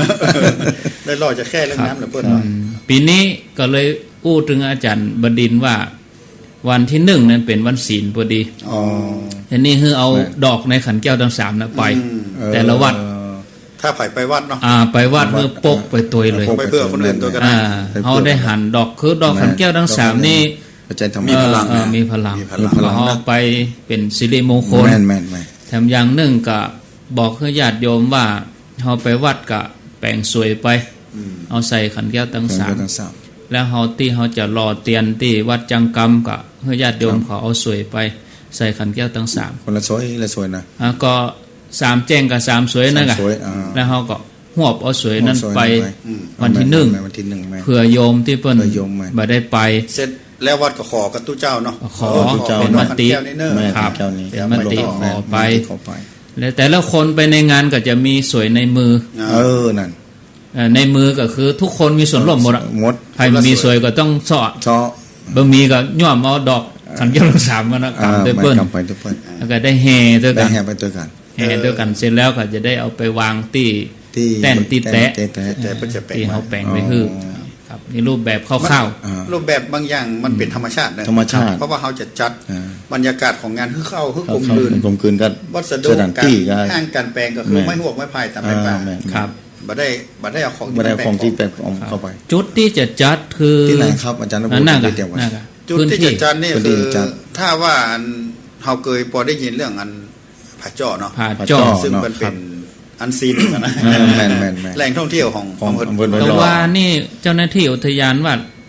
เกือบ5ล้านปีเป็นต้องของแม่น้ำปิงมันยกตัวขึ้นครับพอเปิ้นพอจันดินแต่ละจันละจันมันเป็นจันของสีน้ำทับถมเปลือกหอยเปลือกเหยมันเฮาไปพอบ่น่าจะอยู่ที่สูงขนาดนั้นเป็นไปได้เลยก็เฮาตายขี้จาดหมู่เฮามาปะไปเนี่ยอันนี้ประเด็นนี้หัวถนนตั้งสะดวกท่านจันดีแต่ตั้งนอกเขาก่อนติดไฟกิ่งอย่างเข้าไปลาดยางแต่เดี๋ยวนี้สำนักงานเปิ้นเนี่ยของกรมอุทยานไปอยู่ปากตางเนาะมันจะมีสารเขื่อนปงจอนั้นแล้วเปิ้นจะอยู่หั่นที่เขาจะไปจุกันนี่นะจุดรวมแต่ถ้าศรัทธาเข้าไปนี่บ่ต้องขอหลงบ่หลงเพราะว่าตั้งสะดวกจะว่าเข้าโคเข้าป่าโอ้ยขอคือถามหรือจี้จุดที่ว่าผาจ้ออย่างเดียวเพราะว่ามันเป็นแหล่งท่องเที่ยวอยู่แล้วลวดไม่แอวผาจ้อไม่แอวผาจ้อด้วยส่วนว่าผาจ้อบ่ได้แม่บางคนก็บ่เคยเห็นตั้งสะดวกแล้วทีนี้ว่าจุดที่เขาจะไปรวมกันก่อนก็คือที่เนี้ยที่สำนักงานของกรมอุทยานรวมแต่จุดที่เขาจะทำจริงๆมันจะเข้าไปในทางในพุ่นครับทางลาดเหมือนกันประมาณกี่กิโล6ก่อน6โลกิโลครับลาดยางพุ่นมันจะมีน้ำห้วยแต่น้ำห้วยจะน้ำใหญ่นะครับแล้วมันจะมีตัวที่เปิ้นผ่านน้ำจะให้มันลงป่งจอเขื่อนที่จุดให้พอดีที่เคยไปพอก่อนนะเขาจะใช้วิธีว่าถ้ารถเข้าไปเป็นหลายนะเขามีรถสำหรับขนย้ายรถโรงเรียนติดต่อไว้แล้วรถ6ล้อที่ขนถ่ายนี่6แล้วก็รถโดยสารแฮม4ซึ่งเขาจะบ่ให้รถเข้าไปในหั่นสักกันคือปลอดรถจะมีเฉพาะรถสำคัญแล้วก็รถพยาบาลต้องอันเพราะว่าถ้ารถเข้าไปนักมันจะเกะกะบางทีเกิดเหตุอย่างฉุกเฉินการเดินทางออกมามันจะลำบากก็เลยว่าคนลงหั่นหมดแล้วก็ใจรถบริการเนาะดีครับแล้วก็นายพ้นก็เวลาเฮาไปทำพิธีวันนั้นพิธีจะเริ่ม 9:00 นเนาะ 9:00 เพราะนั้นเฮาควรจะมาถึงสถานที่ในประมาณ 8:00 ครับนักเรียนอย่างก็จะมาก่อนละก่อนที่มันจัดการแสดงมีขบวนมีมีแสดงตัวมีเพราะวันนั้นเข้าไปประสานหลายโรงเรียนนี่ครับ พอ ไปประสานกับทาง ตม โรงเรียนที่อยู่ในเขต อืม โดยหล่อไม่ว่าโดยหล่อเขาก่อน โดยรอก่อน ครับ มีโรงเรียนสองพระยาคมจัดการแสดงไปร่วมขบวน อ๋อ เนาะ โร แล้ว ง ก็ เรียนราช โรง ประ เรียน ชา ราชป นุ ระชา เคราะห์ ไม่แจ่ม ไม่แจ่ม แม่แจ่มสมเด็จย่า สมเด็จ สั ย่า นติสุข สันติสุข โดยหล่อสองโฮงแล้วก็ไม่แจ่มสองโรงเรียนที่จะเอากิจกรรมที่เอา ของนั นั ก ก เรี เรี ย ย น น ไป ร่วมพิธีการแสดงและการเดินขบวน อ๋อสาธุ ต้องสาธยายเรื่องรูปแบบนี้ต้องไปพอ ต้องไปพอเอา ครับ นะ จัดเบิ่มก็จะวางไว้อย่างนั้นอย่างนั้น อืม เอาไปทำพิธีตรงนั้นเสร็จแล้วพอถึงเวลาเพลก็ห้ามเอาพระสงฆ์ออกมาฉันเพล เอามา ที่ แทน เพล ตั้งนอกไป ที่ นะ เขารวมจุดครั้งแรก อ๋อ ครับ พร้อมทั้งญาติโยมก่อนออกมาข้างนอกนายท่านจะบ่มีโรงทานนะค จะ รับ มีนะครับเนาะ จะอยู่ข้างนอก อ๋อลงทันอยู่ตั้งนอกแต่เข้าไปทำพิธี พิ มาได้ ธีเกิงวันก็เสร็จละ ครับ เสร็จแล้ว เพราะนั้นถ้าเขาจะไปร่วมงานอย่างหนึงก็คือเรื่องโรงทาน ครับ โรงทานแต่เขาก็ได้ขอกันไว้พ้องละ อืม กับการที่จะถวายพระสงฆ์ ครับ ที่อาคารครับไปร่วมกันได้ครับ ถ้าไผ่จะไปร่วมกันได้ ได้ ถ้าคนที่ไปร่วมนะ จะเลี้ยงน้ำเลี้ยงโรงทาน บางคนอาจจะห่อไปสักห่อสองห่อ แต่เขาเน้นหนึ่งอาจารย์เน้นขอเป็นวัสดุที่ ธรรมชาติ ธรรมชาติที่สุด เข้า ใบตอง อันยังเป็นวัสดุธรรมชาติอย่างไร ก็ถ้าห่อไปถ้าเป็นข้าวนึ่งก็เอาใบตองกล้วยนี่ไง ครับ ใบตองกล้วยห่อเข้าไปมัดเข้าไป อืม เวลาเทเอาขว้างโจ้งเข้าในป่าที่ไหนก็ได้ มันเป็นปุ๋ยเนาะ 3-4-5 วันแห้งๆนะครับเป็นปุ๋ยไปในตัว ถ้าเป็นถ้วยกับมันมีถ้วยชั้นอ้อยถ้วยกับ ครับ กระดาษ กระดาษแม ชั้ น นอ้อย ถ้วยกระดาษแมน ถ้า ครับ กล่องโฟมเนี่ยขอ ขอไว้ก่อน เว้นได้ขอเว้นเนาะ แมน อืม ถ้าขอไว้ ถ้ามันบัดจำเป็นแต่ เอามาเอาเข้าไป มาเข้าไป เพราะว่าบางคนก็อย่างว่าเคยฉีดเนาะ เนาะ พอกินแล้วก็จ้งเข้าไปอยาก เขาก็อยากจะฮื้อเพราะวันนั้นผู้สื่อข่าวอย่างมันก็จะมาเนาะ ผู้สื่อข่าวก็จะเข้า อยาก มา ฮื้อเปิ้นหันบรรยากาศในงานว่าเขาก็เน้นหนักตั้งแต่งานทำงานบ่ฮื้อมันไป อืม ทำลายธรรมชาติ แม่นอนุรักษ์อยู่แล้ว ด้านการนี่คือเข้าก่อน นั่นแหละ หมดสิทธิ์กัน หมดสิทธิ์กัน เพราะมัน มัน ตึง การ เข ได้ ต อยู่ อยู่ ทางน แล้ อก ว เป็นเนอะ เขตตัวอยาง เขตอุทยานอยู่แล้ว มันตึมให้เข้า ใช่ป่ะแล้ว เข้ามาได้ งานปุ๊บพอถุงพยางเหียบพื้นอย่าง ไม่เสียบลูกจิ้นกันทำกันเนาะ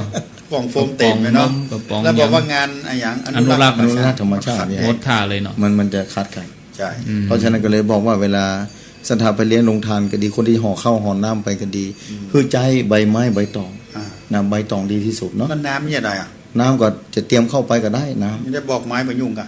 ำบอกไม้ถ้าจะยุ่งยาก ใส่บอก แม่อนุโล อนุโล ม ม เวลาเอาออกมาก็คือ แต่ต้อง เอาขึ้นมาตัว เก็บออกมาเออ เอามาตัว ครับ ถ้ามันเป็นวัสดุที่แปลกปลอมเข้าไปได้ก็คือปีกตาล ครับพี่ตาอานถ้าจะเอาไป ถุงพยัญชนะ ถ้าว่าถุงพยัญชนะถ้าจะเอาไปเนี่ย ก๊อกน้ำ เอา ปีก แบบพี่ขึ้นมาด้วยเตรียมถุงขยายถุงนึ่ง เขาไปชอบขยะไปไม้ แม่นแม่น ดี แม่น กว่า ครับเอาพี่ยองขยา เนาะแล้วการแต่งกายเนาะอาจารย์ ทั่วไป ทั่วไปนะ ชุด แบบ พื้น พื้น เมือง พื้นเมืองก็ ประ ได้ จำเผ่าถ้าเป็น แม่น พี่น้อง พี่น้อง ยอ ก็เรียกพวกกันจะใส่ประจำเผ่า แต่ไม่ พวก แจ่ม แม่น คนเท่าไม่แจ่มก็ใส่สิ้นติดโจงมา แม่ต่างจอมตองต่างโดยหลอกกับแต่งชุดพื้นเมืองบ้านเฮานี่เข้าไปคือเป็นธรรมชาติที่สุด ธร นะ รมชาติ เป็นแบบพื้นบ้าน แต่ว่าขอเป็นพื้นเมือง แม่นพื้นเมือง เพราะบรรยากาศเขาเป็นเมืองเรา แม่นดังเหนือเฮาอยู่แล้ว เมื่อในปีนั้นที่ไปไม่แจ่มมา ม่ ที่ วน น้ำตก ก็ใส่เหลือง ประทับใจเขา ประทับใจ โอ้ว่างานนี้หายาก เมายาก เอาไปงานปล่อยงานสืบเจ้าตายมันก็ธรรมดา ธรรมดา แต่นี่มันเป็นงานธ แต่ รรม สิ่ง ชาติ ต่างๆในป่าพูดง่าย แล้วงานนี้มัน มึง มี น่าจะ เจ้าภาพ มีเตื้ ห อ ลักนะอาจารย์ผมมีงบหรอก แม่นบ่มีอันนี้ มันได้ บ่ได้มี งบมาก่อน งบบ่มี บ่มี อันนี้ นะครับ จิตอาสานะครับจิตอาสา ใช่ว่าโอ้บัดนี้เพิ่นเงินมา100,000บ่มีนะ บ่ใช่จิตอาสาเพ ให้ ราะฉะนั้ เกิ น ดอันใดได้คนนั้นก็ต้องจ่ายอันนั้น ต้องจ่ายนั้นแม่น แน่นอน ท่านเกิดเรื่องอาหาร ท่านก็ต้องจบจ่ายเรื่องอาหาร จบจ่ายอาหาร ท่านเกิดเรื่องเครื่องเสียง ท่านก็ต้องจ่ายเรื่อง เครื่องเสียง อันนี้คือช่วยกัน ท่าน แต่ เกิดเรื่องน้ำท่านก็จ่ายเรื่องน้ำ ท่านทั้งหลายที่มันดังในก็คือเจอกัน นี่ แม่นไง ท่านเกิดเรื่องรถก็ต้องจ่ายเรื่องรถ ท่านทั้งหลายก็เตรียมใจได้ เตรียมใจเดี๋ยวนี้ช่วยกันในจิตอา ท่าน สา นายกว่าเอารถตัวใด4กัน2ปันเอาด้วยกัน2คน เดี๋ยวสองคน อันนี้คือจิตอาสาแต่จิตเป็นกุศลนะครับ เพื่อพื้นป่า ก็เขาคิดว่า ใส่น้ำ ปีหนึ่งมันจะเวียนมาเตื้อเดียวนะพระอาจาร เพื่อ ย์ เดียวครับ ว่า4อำเภอเนาะ แม่น แต่ว่า4อำเภอใช่ว่าก็คน4อำเภอใช่นะ เข้าใจ ทั่วไป ทุกคน ทั่วไป มีส่วนร่วมเพราะโดยอินทนนท์เป็นของประเทศเขา ของประเทศ เป็น น้ำไปทั่วเนาะ ไปทั่ว น้ำไปทั่ว ครับ แล้วสูงสุด อำเภออื่นจะมาได้ก่อน ได้ ได้ครับ มา ได้ มาพอ มา เถ ได้ อะ มา มันเป็นกิจกรรม ที่ใกล้กายที่ได้ยินเสียงนี่ขอน้อมเรียนเชิญเนาะ แม่นอาจ ถ้า จะ สมมติเราพลาดครั้งนี้ต้องรอแหม4 ปี 4 ปีตั้งหน้า ปีหน้าจะเป็นของไม่วาง ผมไม่ว่างครับ ไม่วาง อืม ไม่วางปีนี้เพื่อจะมาพอรูปแบบเขาละ มาพอรูปแบบว่าจะต้องจัด พ่อ กัน ท่านเจ้าคณะอำเภอเพื่อก็เตรียม แกมนะ เป็นประเพณี เป็นเพณี ครับ อันเนี้ยถ้าหมู่บ้านไหนก็ได้อำเภอไหนก็ตามได้ยินเสียงเนี่ยก็น้อมเรียนเชิญนะครับน้อมเรียนเชิญจากบ้านห้องละพงมาได้หมดมาพอครับเผื่อว่าทุกคนที่จะทำแบบอย่างกาจะเอานำไปเป็น ปีนั้นเชียงไฮ้ก็ไปแล้วบนดอยท่าน ครับ พี่เจียงใหม่ไป แม่จิรพันธ์ก็ไปพ่อ มันวันที่ ครับ ทันทีแม่น ต้องงานเอาวันที่30หลอดเตียน 30หลอกเตียน ที่1จะมีงานแฮม แม่น รวมกลุ่มกันนัก รวมบุญนะครับ แม่น แต่ก็เน้นคนในพื้นที่นะ ก็ในพื้นที่โดยรอจำต้องแม่แจมแม่วังนี่นะอันนี้คือแน่นอน เพราะว่าก็น้อมเรียนเชิญไผ่จะเข้าไปคือไผ่ที่มีจิตอาสาที่จะไปสร้างบารมีสร้างบุญกุศลส่วนนี้จะห่อเข้าไปบางคนห่อเผื่อคนอื่นสัก 2-3 คนเนาะอย่าไปวางรวมกันให้กันได้ไปแจกกัน ตั้ง ก็ แต่ ได้ วันพุธนี่จะมีกลุ่มปั้นจัดกันเข้าไปพัฒนาแล้วครับ อ๋อ เข้าไป ครับนะ จัดงานตั้งแต่วันพุธ นะบางคนอาจจะเข้าไปเลี้ยง ต้องไปเที่ยวสถานที่ แม่น มันเป็นโคเป็นเหล้าก็ เป็นโค ทางห้อง ทาง ที่ ห้อง จะได้เข้าไปอยู่ คือในการทำพิธีมันสะดวกขึ้นมา ครับผม พระสงฆ์องค์เจ้าญาติโยมศรัทธาข้าราชการทุกภาคส่วนในเขต4อำเภอนี้ก็จะไปร่วมกัน ครับ ไปจัดพิธีใส่น้ำแผ่ ก็ นดินเพื่อพื้น ยุ ป่า คนี้เราต้องตระหนักช่วยกันนะพระอาจารย์เรื่อง คือ ธรรม เรา ชาติ ลูก สำคัญ ขึ้นมาอนุรักษ์ประเพณีที่ผมอยู่กับมันก็อยู่เหมือนอยู่ในป่านะศรัทธาไปวัดไหนท่านมีที่ไหนหันกัจเจดีย์ท่านอยู่ไหนขึ้นไปบ่หันวัดมีไหน อยู่ที่ไหนประเด็นนี้ว่าเซฟพออินเทอร์เน็ตวนพอบนอากาศลงมาจะหันกับป่าเป็นโซนหนึ่งที่อนุรักษ์ไว้ 70-80%ต้องเป็นพื้นที่สีเขียว สีเขียวภายในวัดเนี่ยประมาณอยู่ประมาณ 8-90% ที่ผมนะเป็นพื้นที่เขตวัดนะเป็นพื้นที่สีเขียว เป็นป่าอนุรักษ์ไว้ ไก่ป่ากับไปอยู่ฮันนะกระต่ายกับไปอยู่ฮันก็มีสัตว์น้อยสัตว์ใหญ่ก็อยู่ ถึงวันนี้สิ่งที่ภูมิใจสู้คือการได้อนุรักษ์ แม่น ผมเหมือนกันนะครับ อย่างน้อยก็ได้ช่วยชีวิตสัตว์ แม่น อยู่ เอา อาศั เอา ย แปลงวัดนะพระอาจารย์วัดที่ไหนก็มีวิหารงามเจดีย์งามมี แม่น ครับพระเลิกประเตอแต่ว่าธรรมชาติเนี่ยมันเป็นเรื่องที่หายากที่สัตว์อื่นจะได้เปิด แม่น แต่ว่าทั่วไปส่วนมากที่ได้เปิดคืออย่างหมากับแมวเนาะนกกระแก่ โยมมาปล่อย นกกระแก่นั่นมาใครเปิดมันก็มานะ มาคนเดียว เป็นปัญหา ที่ผมนี่ไปแต่ก่อนแปลงวิหารน้อยเนี่ยขึ้นไปยังผมไปอันติดเนาะ เดี๋ยวนี้ ต้อง ไป ไป ละ แล้วผมไปแล้วมีที่อยู่ ลองถ้าวิหาร ที่ คืนมาแน่เลย ที่อยู่วิหารน้อยทั้งลุงอ่ะ ทีนี้ เที่ยวไตรวิหารนั่นแหละ ถ้าวัดตั้งรูปไหมนะวัดที่บัดเปิดแบบมีตี้อนาสัตว์ได้โปรดสัตว์ส่วนมากก็หาน้ำหมาเต็มวัดแมวเนาะ แม่น แต่พอเราไปอยู่กับธรรมชาติมันเกินกว่านั้น มันเอาเกินกว่านั้น ได้ตั้งแต่มดแต่ปวก โอ้น่าบ่เสี่ยงนะ แค่นั้นอาจารย์โทรมาโอ้โทรมาอย่างไรหิ่งห้อย หิงห้อยเต็มข้างวิหารหม เมื่ ด อ อะ คืนเพิ่นตื่นเต้นหิ่งห้อยเอามานักว่ะ มันเต็มบางคืนนะมบต้องเปิดไฟบอกปิดหมดเลย นะ เอาไว้นั่งพอธรรมชาติ เมื่อวาน ระยะ ฟังเสียงนกเสียง แม่นมีทั้งวัน เมื่อคืนฟังเสียงกบเสียงเขียดแล้วได้ผมนะโอ้สนั่น ที่ผมนี่นกมาทั้งวัน ครับ แล้วก็นกใหม่ๆมาแหม เข้ามา สังเกตว่าปีแล้ววันนี้ปีนี้แหม่ แม่ เพิ่มชนิดใหม่เข้ามา หลายอย่างที่ มี อยู่ ความสุขถึงว่าวันหนึ่งนะคนอาจจะแบบมีคนเข้าวัดเท่าไหร่แต่ว่าสิ่งน่าภูมิใจคือสัตว์ได้ สัต เพิ่ม ว์เข้ามาเพิ่มอาสา สัตว์หลายล้านชีวิตที่อยู่ในถ้า หลา เที ย ยบ แล้ แล้ว ว นับจำนวน ที่ได้ บ่ เพิ่มบารมีของ แค่พวกจงพวกเดียวเนี่ยมันจะขี้ล้านนะขี้จงพวกเราที่ผมอยู่เนี่ยเราไปน้ำจุไหววะ หมดกี่หางเนาะ ทำหมด แมงมันขี้โพงเนาะ นั่นนะ รอดตายไปอยู่ใกล้วัด รอดตาย ที่กุ้งที่ตัวเนาะ แม่ แต่ส่วนมากคนเฮาคือความเป็นมนุษย์เนาะเขาบอกว่าโลกนี้เป็นของมนุษย์ไอ้น่ะสมมติว่าอยู่ตรงนี้เขาแม้แต่ในวัดอาจารย์เกิดว่าเขาแค่เทปูนเขาก็เท แม่ แต่ก่อนที่เขาจะเทปูนถามว่าตี้นั้นมันเป็นตี้ของใคร แม่ ไส้เดือนเพิ่นเคยอยู่หรอพวกเพิ่นเคยอยู่มดเพิ่นเคยอยู่หรอเนาะ หายไป อาจ หมด จะ แล้ มี วนะ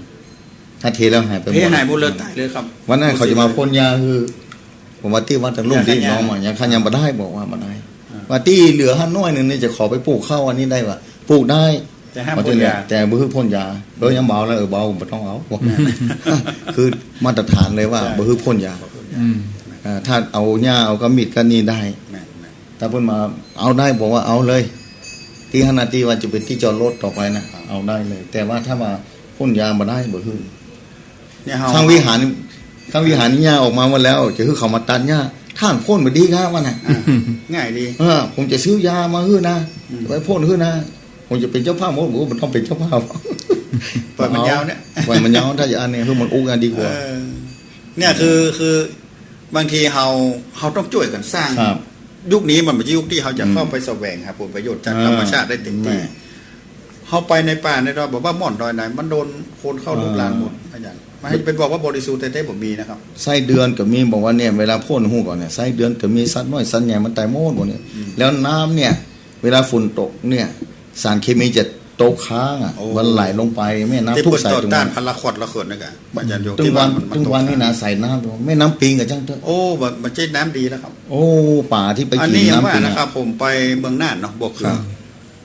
บ่อเกลือนี่ต้นน้ำน่านอยู่ที่บ่อเกลือหรอกตัวจากอันที่ด่านห้วยโก ด้านห้วยโกนลงมา ที่ไปด้วยกันนะ ไป เนาะ ด้วยกันนะลมา สิ่งที่สลดใจคือ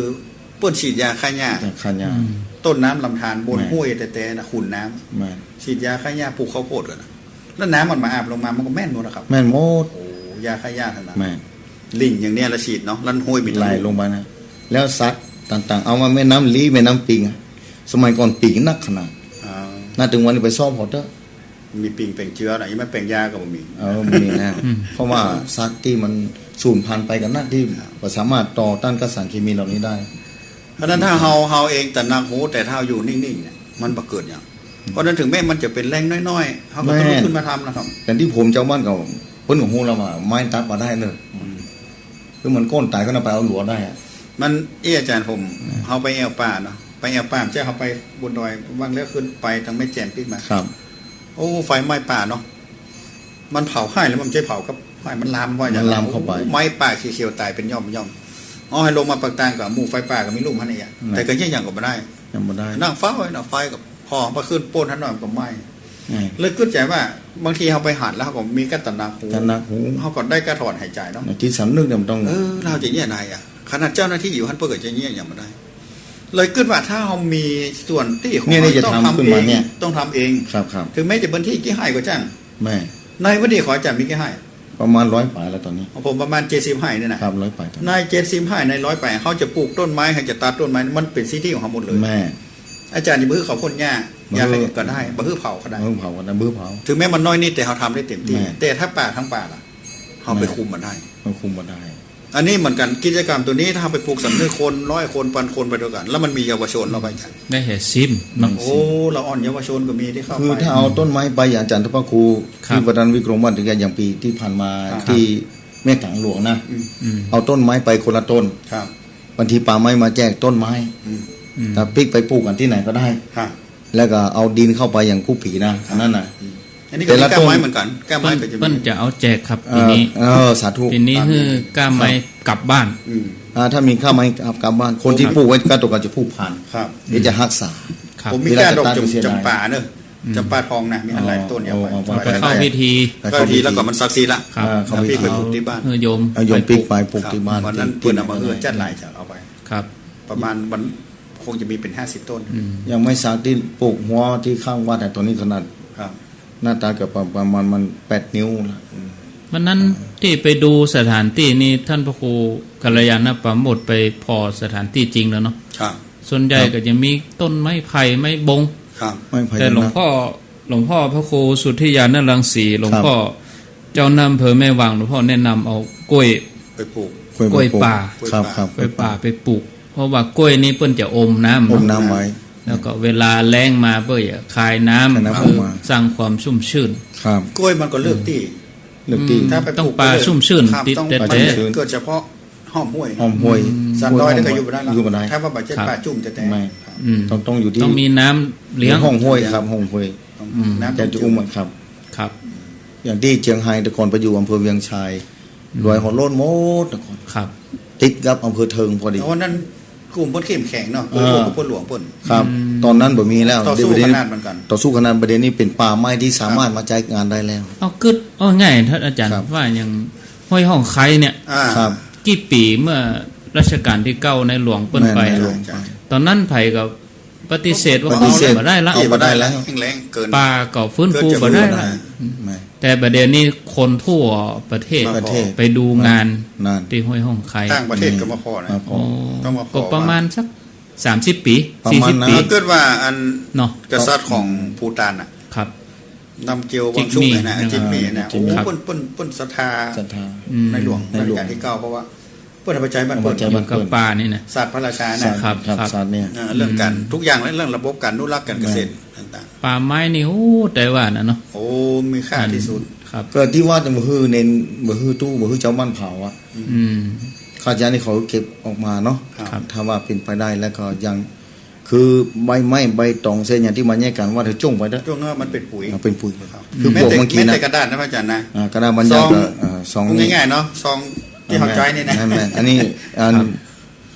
หวายขีน ข้าวหอยกิน แล้วก็อันนี้พวกขีน เออ อ๋อกระดาษนี่นะ แล้วกระดาษนี่ครับ ผม หอย ไม่ ยั ไป งหอย คุย ตากหอย หอย ถ้าน้อยหอยแว่นนั่นน่ะ หอยแว่นนะ กินกระดาษ กินกระดาษ เวลาลองถ้าเขาเตะซองแล้วเขาไปโจ่งหาน้ำเขาหดเนาะ ครับ หน้าฝนนี่มันถึงกินหมด กินหมดอ่ะ โอ้เดี๋ยวว่าจะติดเชื้อมนติดแล้วเสนอสื่อนี่ มันทำจากไม้หรอ จะไม้ เนื้อเยื่อกระดาษ เนื้อเยื่อกระดาษ ไม่ กิน ได้เนาะ ได้ เพราะนั้นหมู่นี้คืนธรรมชาติได้นอกจากพลาสติก พลาสติกธรรมดา โฟมนิ่มได้ โอ้ โฟมเนี่ย เขาเงาเลย ทำลายยาก แล้วก็ ขว ถ้า ดแก้วเนาะอัน เนี่ย ต เป็น ราย ที่บ่งพ่อเชื้ออย่างยุงอีกเป็นต้นนะถ้า อืม โฟมก็ดีแก้วน้ำก็ดีถ้าลงมัน หลังจากที่พิธีอย่างแล้วหมดแล้วเขาก็จะมีจิตอาสา ครับ ขยะชิ้นสุดท้าย อ่า ไม่หมดเราไม่ออกไป ไม่ออกไปจิตอาสา ใช่ใช่ ตรวจ ตรวจ ตรวจ ตราก่อน ทุกตา อัน ราง นี้ นิ้ว เขาย้ำตัวนี้นะสังเกตว่างานเขามีทุกงาน ครับ อืม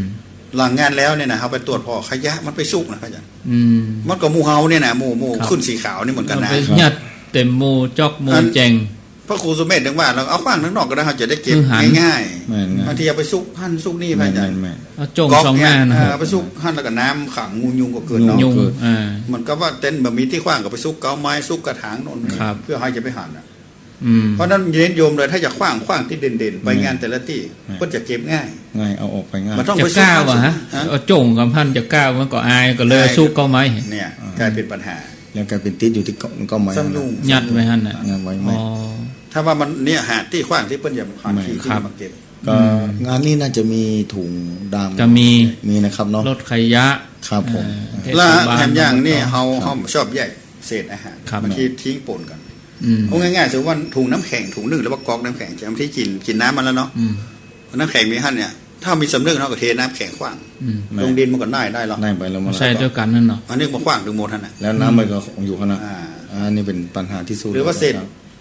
อาหารติดกล่องโฟมแล้วกินมาเสี่ยงเนาะ นะ อืม เขาก็ไปเทขว้างเก้าไม้อย่างก็ได้ถ้ามัน ได้ เป็นป่าแล้วก็เก็บกล่องโฟมไว้ขว้าง แม่น อันนี้ถ้าสำนึกเพิ่มมันน้อยนะ น้อยเดียวนะ ก็ถือว่าเขาหักธรรมชาติแล้วอ้าว อย่างนั่งในรถถ้าจ้งออกไปเนี่ยพลาสติกอ่ะแต่ต้อง ครับ เก็บออกมา อืม วันนั้นนี่เอาบอกเก็บไว้ก่อนมาปล่อยไว้ที่วัดพุ่นมึงไปโลกวัดอ่ะกันทั้งหมดกลางว่ะบอกเป็นหยังโลกที่วัดบอกเป็นหยังขยะของเขาสามารถเอาไปไว้ได้ ครับ เอาเป็นคนสร้าง แต่ถ้ามันบ่มีผายเกิดงัวควายมากินเขาใส่ก็เป็นพิษคือเปิ้น อืม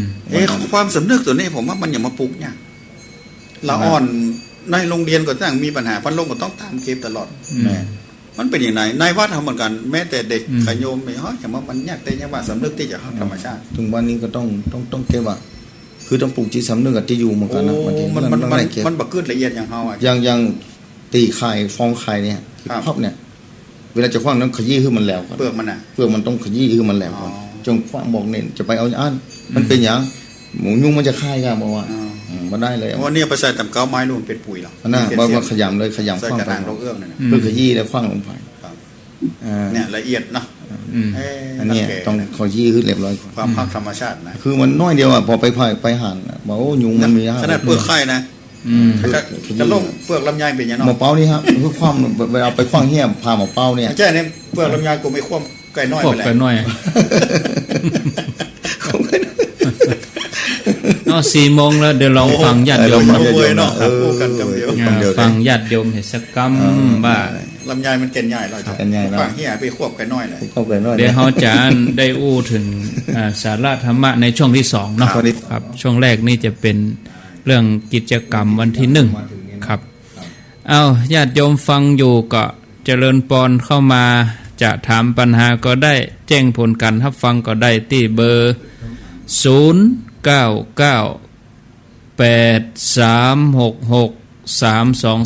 เอาขั้นรายการแบ่งช่วงเวลาให้ญาติโยมได้โทรศัพท์เข้ามา4 โมงกับ 4 นาทีเนาะฟังครูบาอาจารย์ได้สนทนากันแล้วอู้จากันเป็นจะได้พ่องกามีแหงจูงใจใครมาเหี่ยวได้รอพ่องกอถ้าว่าบ่ได้มาตอนวันมีกิจกรรมก็โอกาสหน้าก็มีก็ได้มาก็ได้มาแวะเนาะสายแรกเข้ามาเจริญปอนติดแล้ว สาธุ จากตังใด จากไม่แปลก แม่แฝกสันทรายเนาะเปิ้งใจหยังเปิ้งใจอันควบไก่น้อยเนี่ยกะ รับ บ่เคยโทร เนาะบ่เคยโทรครั้งแรกครั้งแรก ครั้งแรก ฟังลองรู้สึกดีเจ้า ฟังแล้วดีจะอยู่เดียวมันเหงาก็เลยฟังผ้า อ๋ออยู่คนเดียวอายุเท่าใด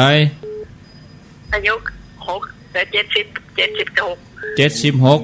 โอ้76ดีละอนุโมทนาแต่ว่าบ่ได้โทรเพราะมันก็บ่ติดแล้ววันนี้โอ้ดีใจเนาะอยากให้รู้ว่าอันนี้ปรึกษาเนี่ยว่าแต่ก่อนนี่นะไปไหนไปสูตรอย่างได้หมดแต่ประเดี๋ยวนี้มันเป็นนั่นอย่างกระโมงตั้งแต่ป่วยคราวนี้เลยจำมันยังไม่ได้เลยลืมไปหมดเนาะ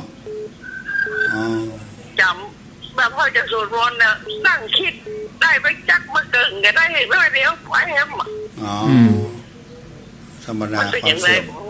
สัญญาเป็นของไม่เที่ยงเดี๋ยวรอฟังในวิทยุเนอะเจ้าสาธุใส่ใหม่มาเจริญพรไหว้ศาลเจ้าท่านพระครูทั้ง3 ตน 3 องค์เจ้าจากที่ไหนเมืองพานเจ้า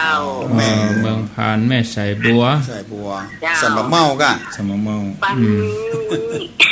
สันบะเมาสันน้ำบ่อฟังแล้วเป็นอย่างใดพ่องแม่ก็ดีเนาะตีเปิดเจอนั่นน่ะวันที่1เนี่ย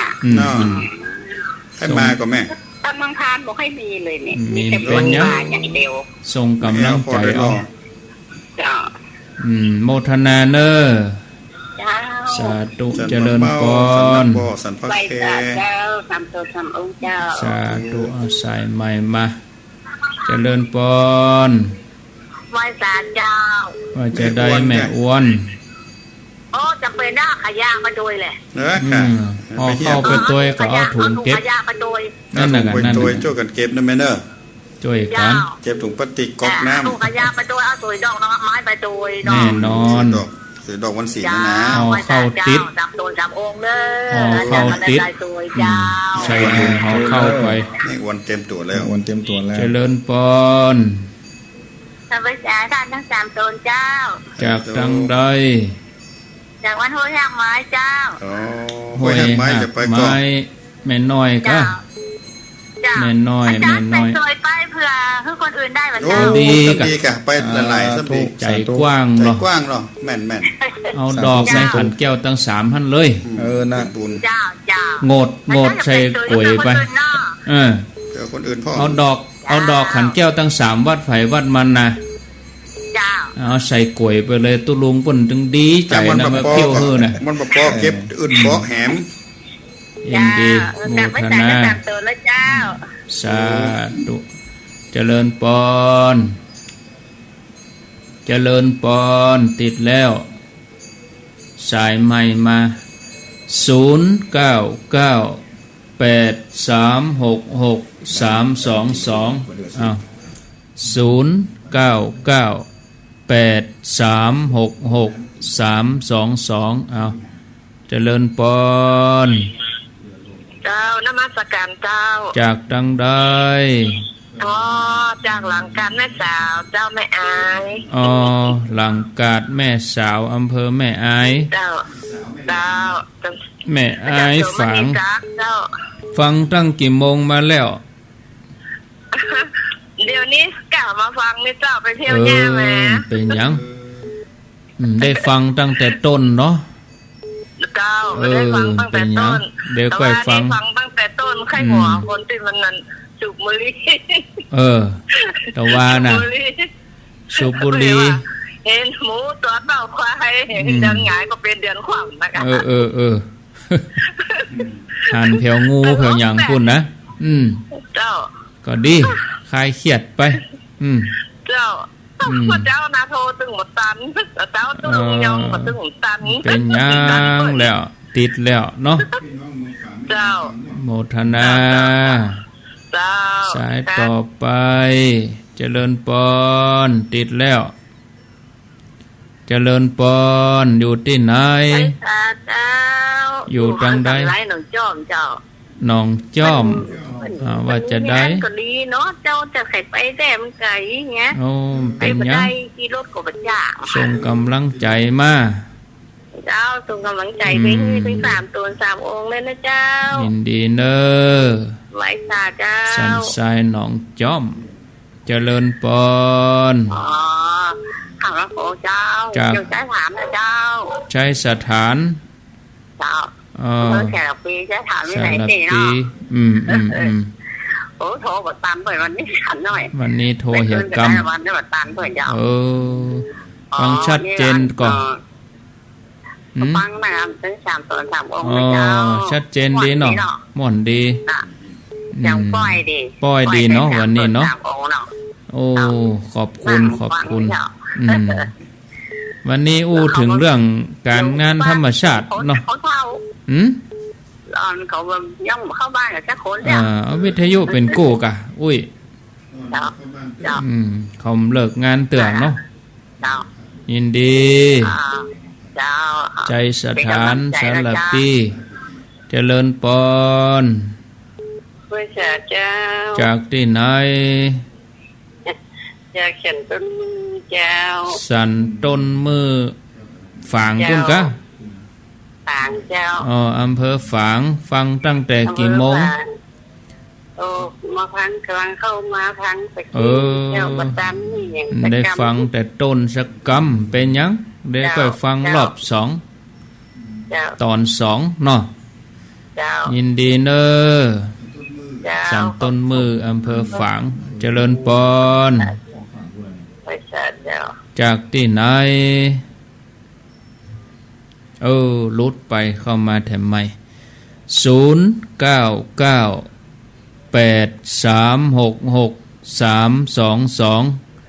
จะฮับ12สายก็พอเนาะ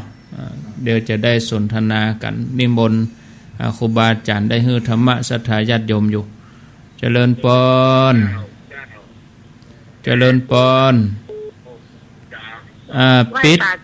ปิดวิทยุเหียเนาะปิดวิทยุเหียแล้วก็กับโทรศัพท์ปิดวิทยุจากตังใดจาก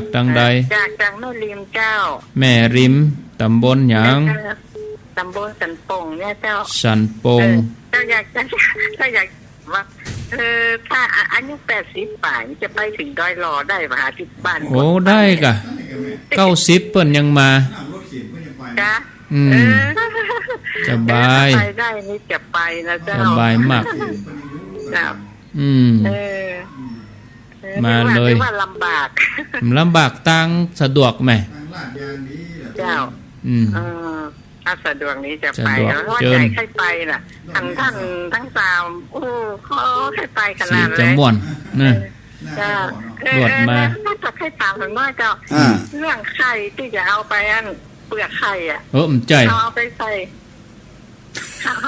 ใส่ดอกไม้อย่างได้กันได้เอาเป็นดอกเอื้องนี่อย่างงามแม่มันมีแคลเซียมหรอเป็นปุ๋ยใส่ดอกเอื้องได้กันย่อยแล้วใส่ตะกระถางดอกมาเนาะสาธุเจ้านึกว่าถามว่าจะเอาใครมาร่วมงานนี้คนละอย่างน่ะเนาะเจริญปนปิดวิทยุเหี่ยแม่ปิดวิทยุก่อนแล้วก็กับโทรศัพท์โยมจะไปเปิดวิทยุเวลาโทรมาต้องหู้ทันทีต้องปิดทันทีว่ามาอยู่ตั้งใดอยู่ตั้งใดอยู่ปะตึงเจ้าปะตึงนี่อำเภอหยังปะตึงห้วยยาบบ้านที่ห้วยยาบบ้านที่คนร้องนะกะแล้วว่าจะได้มีคำถามก่อนวันนี้แบบนี้ก็ได้ฟังแล้วเป็นได้ฟังอย่างมาเกินประจันน่ะอันก็เรื่องอย่างย่ำหูเตือนเนาะคนไข่มาการมาฟังแล้วมาถึงมาก็มาเปิดเลยโทรทันที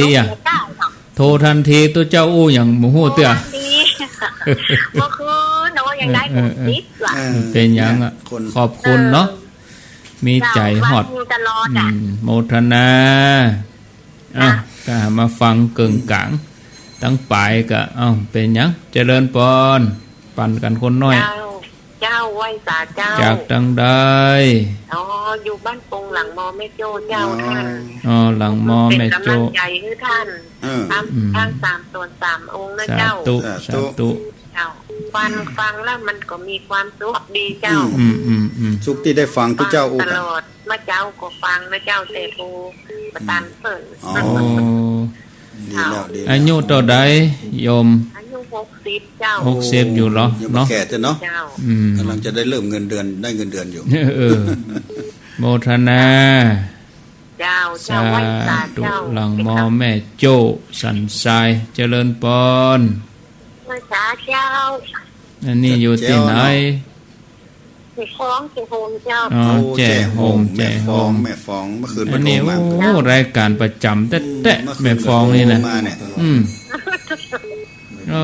แม่ฟองแจ่โฮมนี่นะพ่อไปหาอันนี้รออาจารย์อยู่วัดจังเก้านะเดี๋ยวเจ้านะเจ้าแม่เอาสังนึงดีแล้วค่ะดีแล้วแล้วแม่ได้มาห่วมก่อนไม่เจ้ามาอยู่นะดีค่ะโมทนาเนอโมทนาสาธุสายต่อไปเจริญปอนจากที่ไหนจากตำบลอุโมงค์เจ้าอุโมงค์ละปูนเนาะฟังแต่เจ้าละฟังแล้วเป็นอย่างไรพ่องวันนี้มีคติเตือนใจหัวอย่างมาจะนักเจ้าสนทนาสัพเพเหระเนาะเจ้าก็ดีแล้วเจ้าก็มีคติอยู่จะนิมนต์ถามหน่อยเจ้าจนไอ้เสื้อเจ้าไปวัดไปจ้อยต้นกวาดแต่อย่างต้นมีกรรมก็เจ้านี่กรรมกวดวัดมีกะเจ้าเดี๋ยวจะนิมนต์ครูบาอาจารย์กวาดกันใดอย่างเงี้ยเจ้าไปก่อนวันศีลเนี่ยวันน่ะม่วนนะเนาะคุณเจ้าจะได้เบาพละเนาะเที่ยวขี้นกกะแกเนาะไปกวาดขี้นกกะแกคำถามเดียวเนาะรอฟังในวิทยุเนอะสาธุสายต่อไปเจริญปอนเอาเหี่ย16ยินดูโยม14มาจากที่ไหนจากใช้ฐานสลับปีใช้สถานฟังจัดหลายรู้นี่แต่ฟังหลายเนื้อท่าเจ้าตี 3ฟังตี 3ก็ฟังวันนี้ติดวันนี้โทรติดพอดีเจ้าพ่อตุยเฟซบุ๊กตัวเจ้าเฟซบุ๊กก็พอเก่งเนาะอายุตัวใดอายุตัวใดแม่62เจ้า62ใครแปลงเฮ้อเฟซบุ๊กอ่ะลูกสาวเอาถ่าแต่ตัวใจแม่แล้วเดี๋ยวนี้หันกันเอาเฮ้ยายพอตัวเจ้าค่ะยายว่าตนได้เป็นตนได้แม่น้องตายพอเนาะเจ้ายายใช้หันยายพอแล้ววันที่ไม่หันถึง3ตนได้นั่งไหนแม่พอออกเนาะยายอายุ88แล้วเจ้าแล้วก็อาจารย์วรรณชัยเปิ้นนั่งตะไดแม่พอตัวก่อนเจ้าพอว่าแล้วเปิ้นนั่งที่ไหนฮะพอถึง3แล้วชื่อหยังพ่องถ้าคับครูบิ๊กโกมแล้วก็บิ๊กโกมแล้วไผแถมรณชัยจำมาได้แล้วหยังแหมรณชัยแล้วไผแถมฮะเป็นตัวนั้นหยังก็ท่านปาโมดพระครูกัลยาณปาโมดท่านครูปาโมดเนี่ยจำท่านเนี่ยเอาเขายายคออย่างเจ้าท่านมีกำลังใจให้เนอะเนอะถมยามวัดโรณชัยนี่เนาะเจริญปอนมาภาษาครับท่านใหม่น้องหอยใกล้นี่มันถ้าเคลื่อนไปเหมือนกันได้มันจะมีโลดเหรอท่านถ้าเคลื่อนไปจะลำบากหน่อยลำบากผู้พิการนี่ลำบากคนดูแลเป็นนั่งรถเข็นต้องมีคนดูแลตัวมันจะลำบากตอนนั้นมันเวลาการขึ้นดอยขึ้นอย่างนั้นกะรถกับลาห้องน้ำห้องเนิมตัวผู้พิการนี่ลำบากถ้าไปจอดอยู่ที่สำนักงานก็พอได้ถ้าอยู่ที่เก่านี่ได้แบบไปตังในพวกนี้นะ ถ้าอยู่ก็ที่จุดงานท่านอิ่มเป็นยังที่สำนักงานเพื่ออยู่ที่ศูนย์บริการนักท่องเที่ยวแต่ได้อยู่ที่เดียวนะเข้าไปในนี่ยากแต่ยากการขึ้นรถลงรถเนาะอยู่นอกฟังกันได้ก็พอเป็นตัวแทนพี่น้องโดยรอเนาะบอกทางนาดีน้องจากในเวียงเนาะเพื่อนเข้ามาร่วมกันหลายๆเนอะน้องตั้งโดยรอตั้งสายโจ้ก็ยินดีต้อนรับน้องท่านพระครูเนาะสาธุโมทนาเอาสายสุดท้ายเจริญปอนไปสาเจ้าด้านพระครูแม่ไปขนาดใครไปขนาดไปไปได้เมืองเป้าใครมานั่งวัดเฮาอย่าง5 นาทีจำเดียวแต่แม่น้อยอ่ะลูกเผื่อเมืองเป้าอู้กันเมินไอ้แม่อย่าปีกละปีกว่าจะนอนหรอนอนกันได้ครับไม่เป็นยังตีนอนน่ะแม่กันแนมแต่เจอหน้าไปขนาดถ้าน้ำพึ่งมดบอกเนอะแม่ชื่อมาไว้แล้วนะเอาไว้หั่นใจเย็น30มันรอเตียนกับมันนอนไปหรอเจ้าไม่แล้วได้2 งานเนาะเจ้าไว้ตาเจ้าลาก่อนเอาพักก่อนเนาะศรัทธาญาติโยมโอ้แม่น้อยตอนโทรนี่ใครมาบาเดียวมาแล้วนั่งอย่าง5 นาทีไม่ปิกเลยรถจะละอีแม่ก็ในลูกแถวเมืองเป้ามากับอู้กันของเขาได้อู้หน่อยเตยเนาะก็ยิ่งแม่ยิ่งปิกแล้วนะขวัดเก็ดโอเคอย่างเมื่อดิอ่ะเป็นยังเพิ่นฟังแล้วเพิ่นมีความสุขเนาะสายที่1แม่แฝกสายที่2นี่ก็เมืองพานสายที่3แม่อ้วนสายที่4อันนี้ก็อันนี้แม่น้อยเหมือนกันแม่ย่อยสันทรายสายที่5หลังกาดแม่สาวอำเภอแม่อายสายที่6หนองจ้อมสันทรายสายที่7ใจสถานสารปีสายที่8สันต้นมือฝางสายที่9แม่ริมสันโป่งสายที่10ป่าตึงห้วยยาบบ้านทิสายที่11หลังมอแม่โจ้12แจ้โฮมลำปาง13อุโมงค์ละปูน14ใจสถานสารปี15ไม่หนองหอยเดอหล่อฮอนี่เนาะ16ก็แม่น้อยเมืองเป้ามีคำถามคำถามสายแรกพอดีเลยแม่แฝกสันทรายแล้วก็โทรมาติดใหม่ๆตัวครั้งแรกเปิ้นเป็นคนขี้ลืมสวดแต่ก่อนก็สวดได้นะแต่เปิ้นเดี๋ยวนี้อายุ76ละ70ปลายแล้วหนุ่มเฮาสวดไปสวดก็ลืมไปอย่างเงี้ยเนาะใหญ่ได้ดิข้าวพอเรื่องของความลืมนี่นะทั้งหมอทั้งหงยาน่ะครับธรรมดาเพิ่นน้องเป็นโรคอะไรอย่างอัลไซเมอร์คือความจำเสื่อมจังลืมอันนี้ยังดีอยู่บางคนเนี่ยโอ้เช่นหมูกระจับไปก็แม่ว่าหูใต้อย่างนั้นอิดอะไรนะกินแล้วก็ได้กินแม่ดีได้จ้างคนใจใส่ลูกใจใส่บะแปะจ้าง2 คนทั้งดูแลพอไหวแต่กินข้าวลำอยู่นะแต่ไม่หัวสมองจำมาแค่ได้กินข้าวแล้วหูมันได้กินเลยนะกินแล้วเห็นโมโหอย่างอันบางคนจะเป็นนักครับแต่นี่แม่ถือว่ายังดีอยู่ที่ว่ายังลืมมองอีกอันนี้เรื่องวงการแพทย์เนาะมันเป็นธรรมชาติของมันอาจจะเป็นโรคนึ่งของคนชราบางคนอาจจะเป็นบางคนอาจจะเป็นแต่มีที่เพิ่นเป็นมีนักกว่านั้นเป็นธรรมดาของร่างกายสุขภาพแต่ธรรมะเนาะเพิ่นว่าสังขารมันย่อมมีการเสื่อมไปเป็นตัวนี้สังขารตัวนี้คำว่าความจำได้หมายรู้บนคำว่าสัญญาเนาะ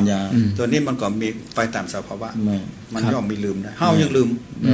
ทุกเจ้าหันหนึ่งมันนี่สวดมนต์นี่ถ้าประมาณลืมครับของบักกินหูเน่าบทใหม่นี่สักประมาณ20 บรรทัดนี่ถ้าตัวมันนี่กินของเก่านะเนาะแม่ของเก่าไอ้มันต้องใหม่ประจำแล้วไหว้ขนาดเนี่ยใดเฮาเนี่ยใดเฮาต้องท่องตลอดหรือว่าถ้าตื่นเนี่ยเฮาปวดหรือก็ต้องหนังสือเนี่ยพอเปิดหนังสือท่องทุกวันนะถึงแม้วันนั้นได้ยินพระอาจารย์องค์หนึ่งพูดถึงแม้เพิ่นสวดได้แต่เพิ่นก็พอหนังสือครับเพิ่นว่ามันมีสมาธิมั่นใจขึ้นอักขระถูกต้องอย่างโยมนี่ผมว่าเอา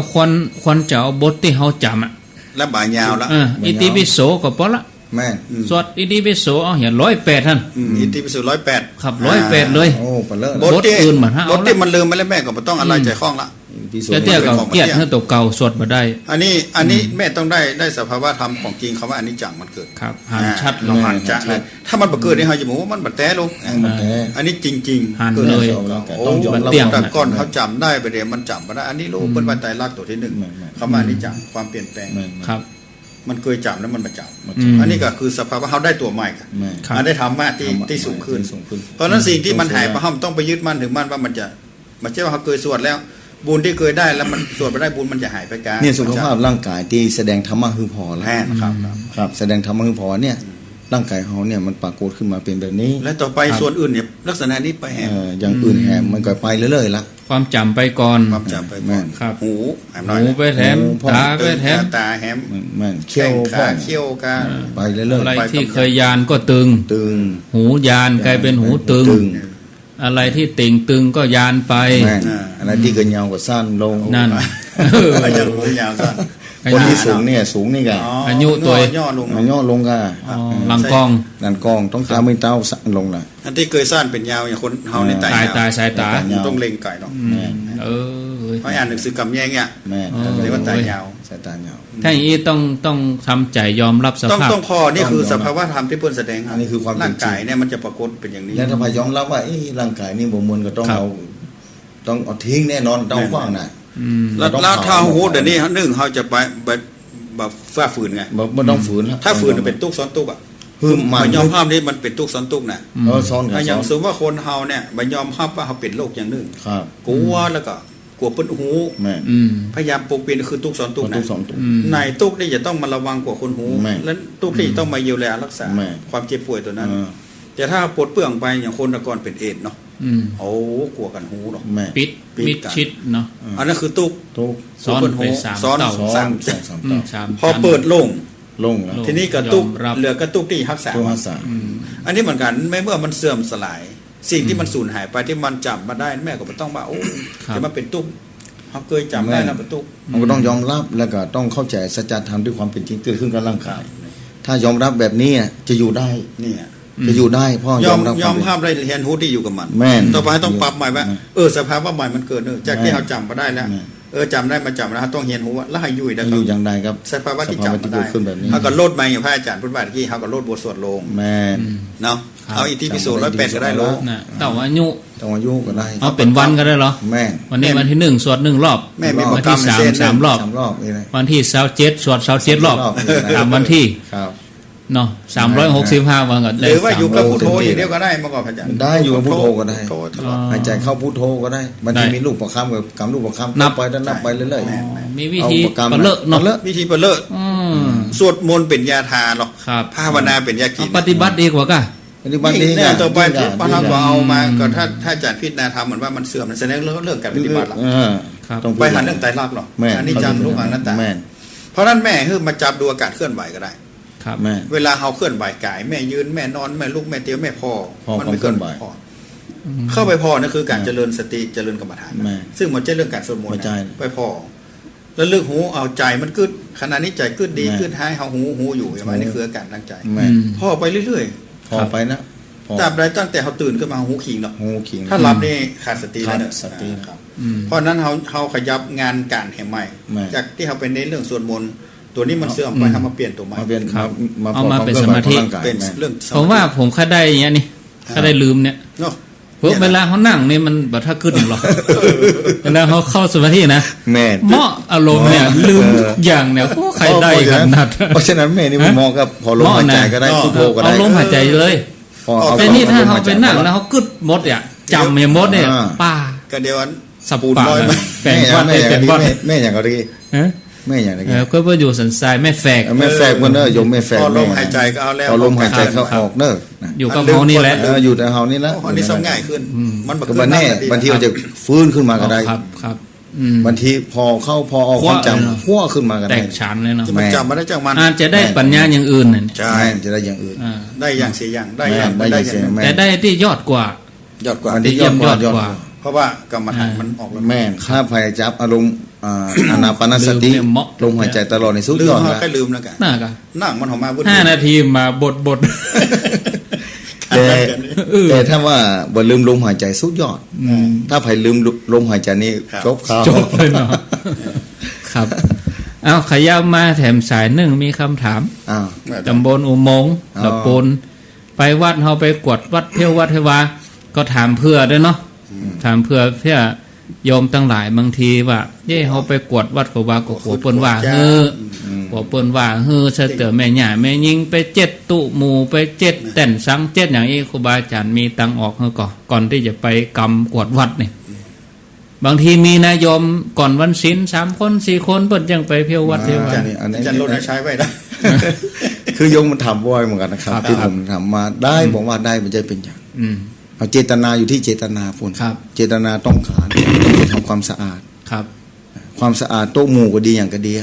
แต่เขาไม่ได้ไปก้าวไกลอย่างอื่นหรอกเอาโต๊ะหมู่ลงมาก็ก้อยประคองลงมาเอาเจตนาออกมาได้ก็โยมสุภาพสตรีได้หมดได้นะได้แต่เขาก็เอาของที่เหมาะสมที่เหมาะสมนะไม่ใช่ว่าไม่กวาดไปกวาดเอามาได้ไม่กวาดนี่ไปกวาดมาได้เอาผ้าอย่างพุทธรูปมันต้องเอาผ้าใหม่ผ้าเจ็ดที่ใหม่สร้างแล้วผ้าใหม่สะอาดเอารักษาไว้ผ้า7ผ้าถึงจะทำความสะอาดนิยมคนหนึ่งอันนี้ก็ด้วยเหตุบังเอิญโรคมันจะหายหรือกรรมดีมันจะมาแทรกกับบ่ฮู้ครับเพิ่นเป็นโรคผิวหนังที่เพิ่นไปเจ็ดพุทธรูปตลอดปัดกวาดตลอดเลยดีขึ้นบางคนมาล้างห้องน้ำนะล้างห้องน้ำบางคนมาสารล้างห้องน้ำนี่นะเกลือนหายอันนี้ส่งครับเพราะฉะนั้นยิ่งที่ที่ถอยไปแค่ทำนะถ้าไปทำยิ่งได้นิสงอันนี้ส่งนะครับได้นิสงสมมุติว่าวันพุธวันศีลนี่เนาะครับปากันไปกวดวัดว่าโดยสภาวะเนนมีน้อยแม่นทุกวันมีน้อยความละเอียดของป้อจายป้อจายอยู่ด้วยกันโอ้ยง่ายเด้อ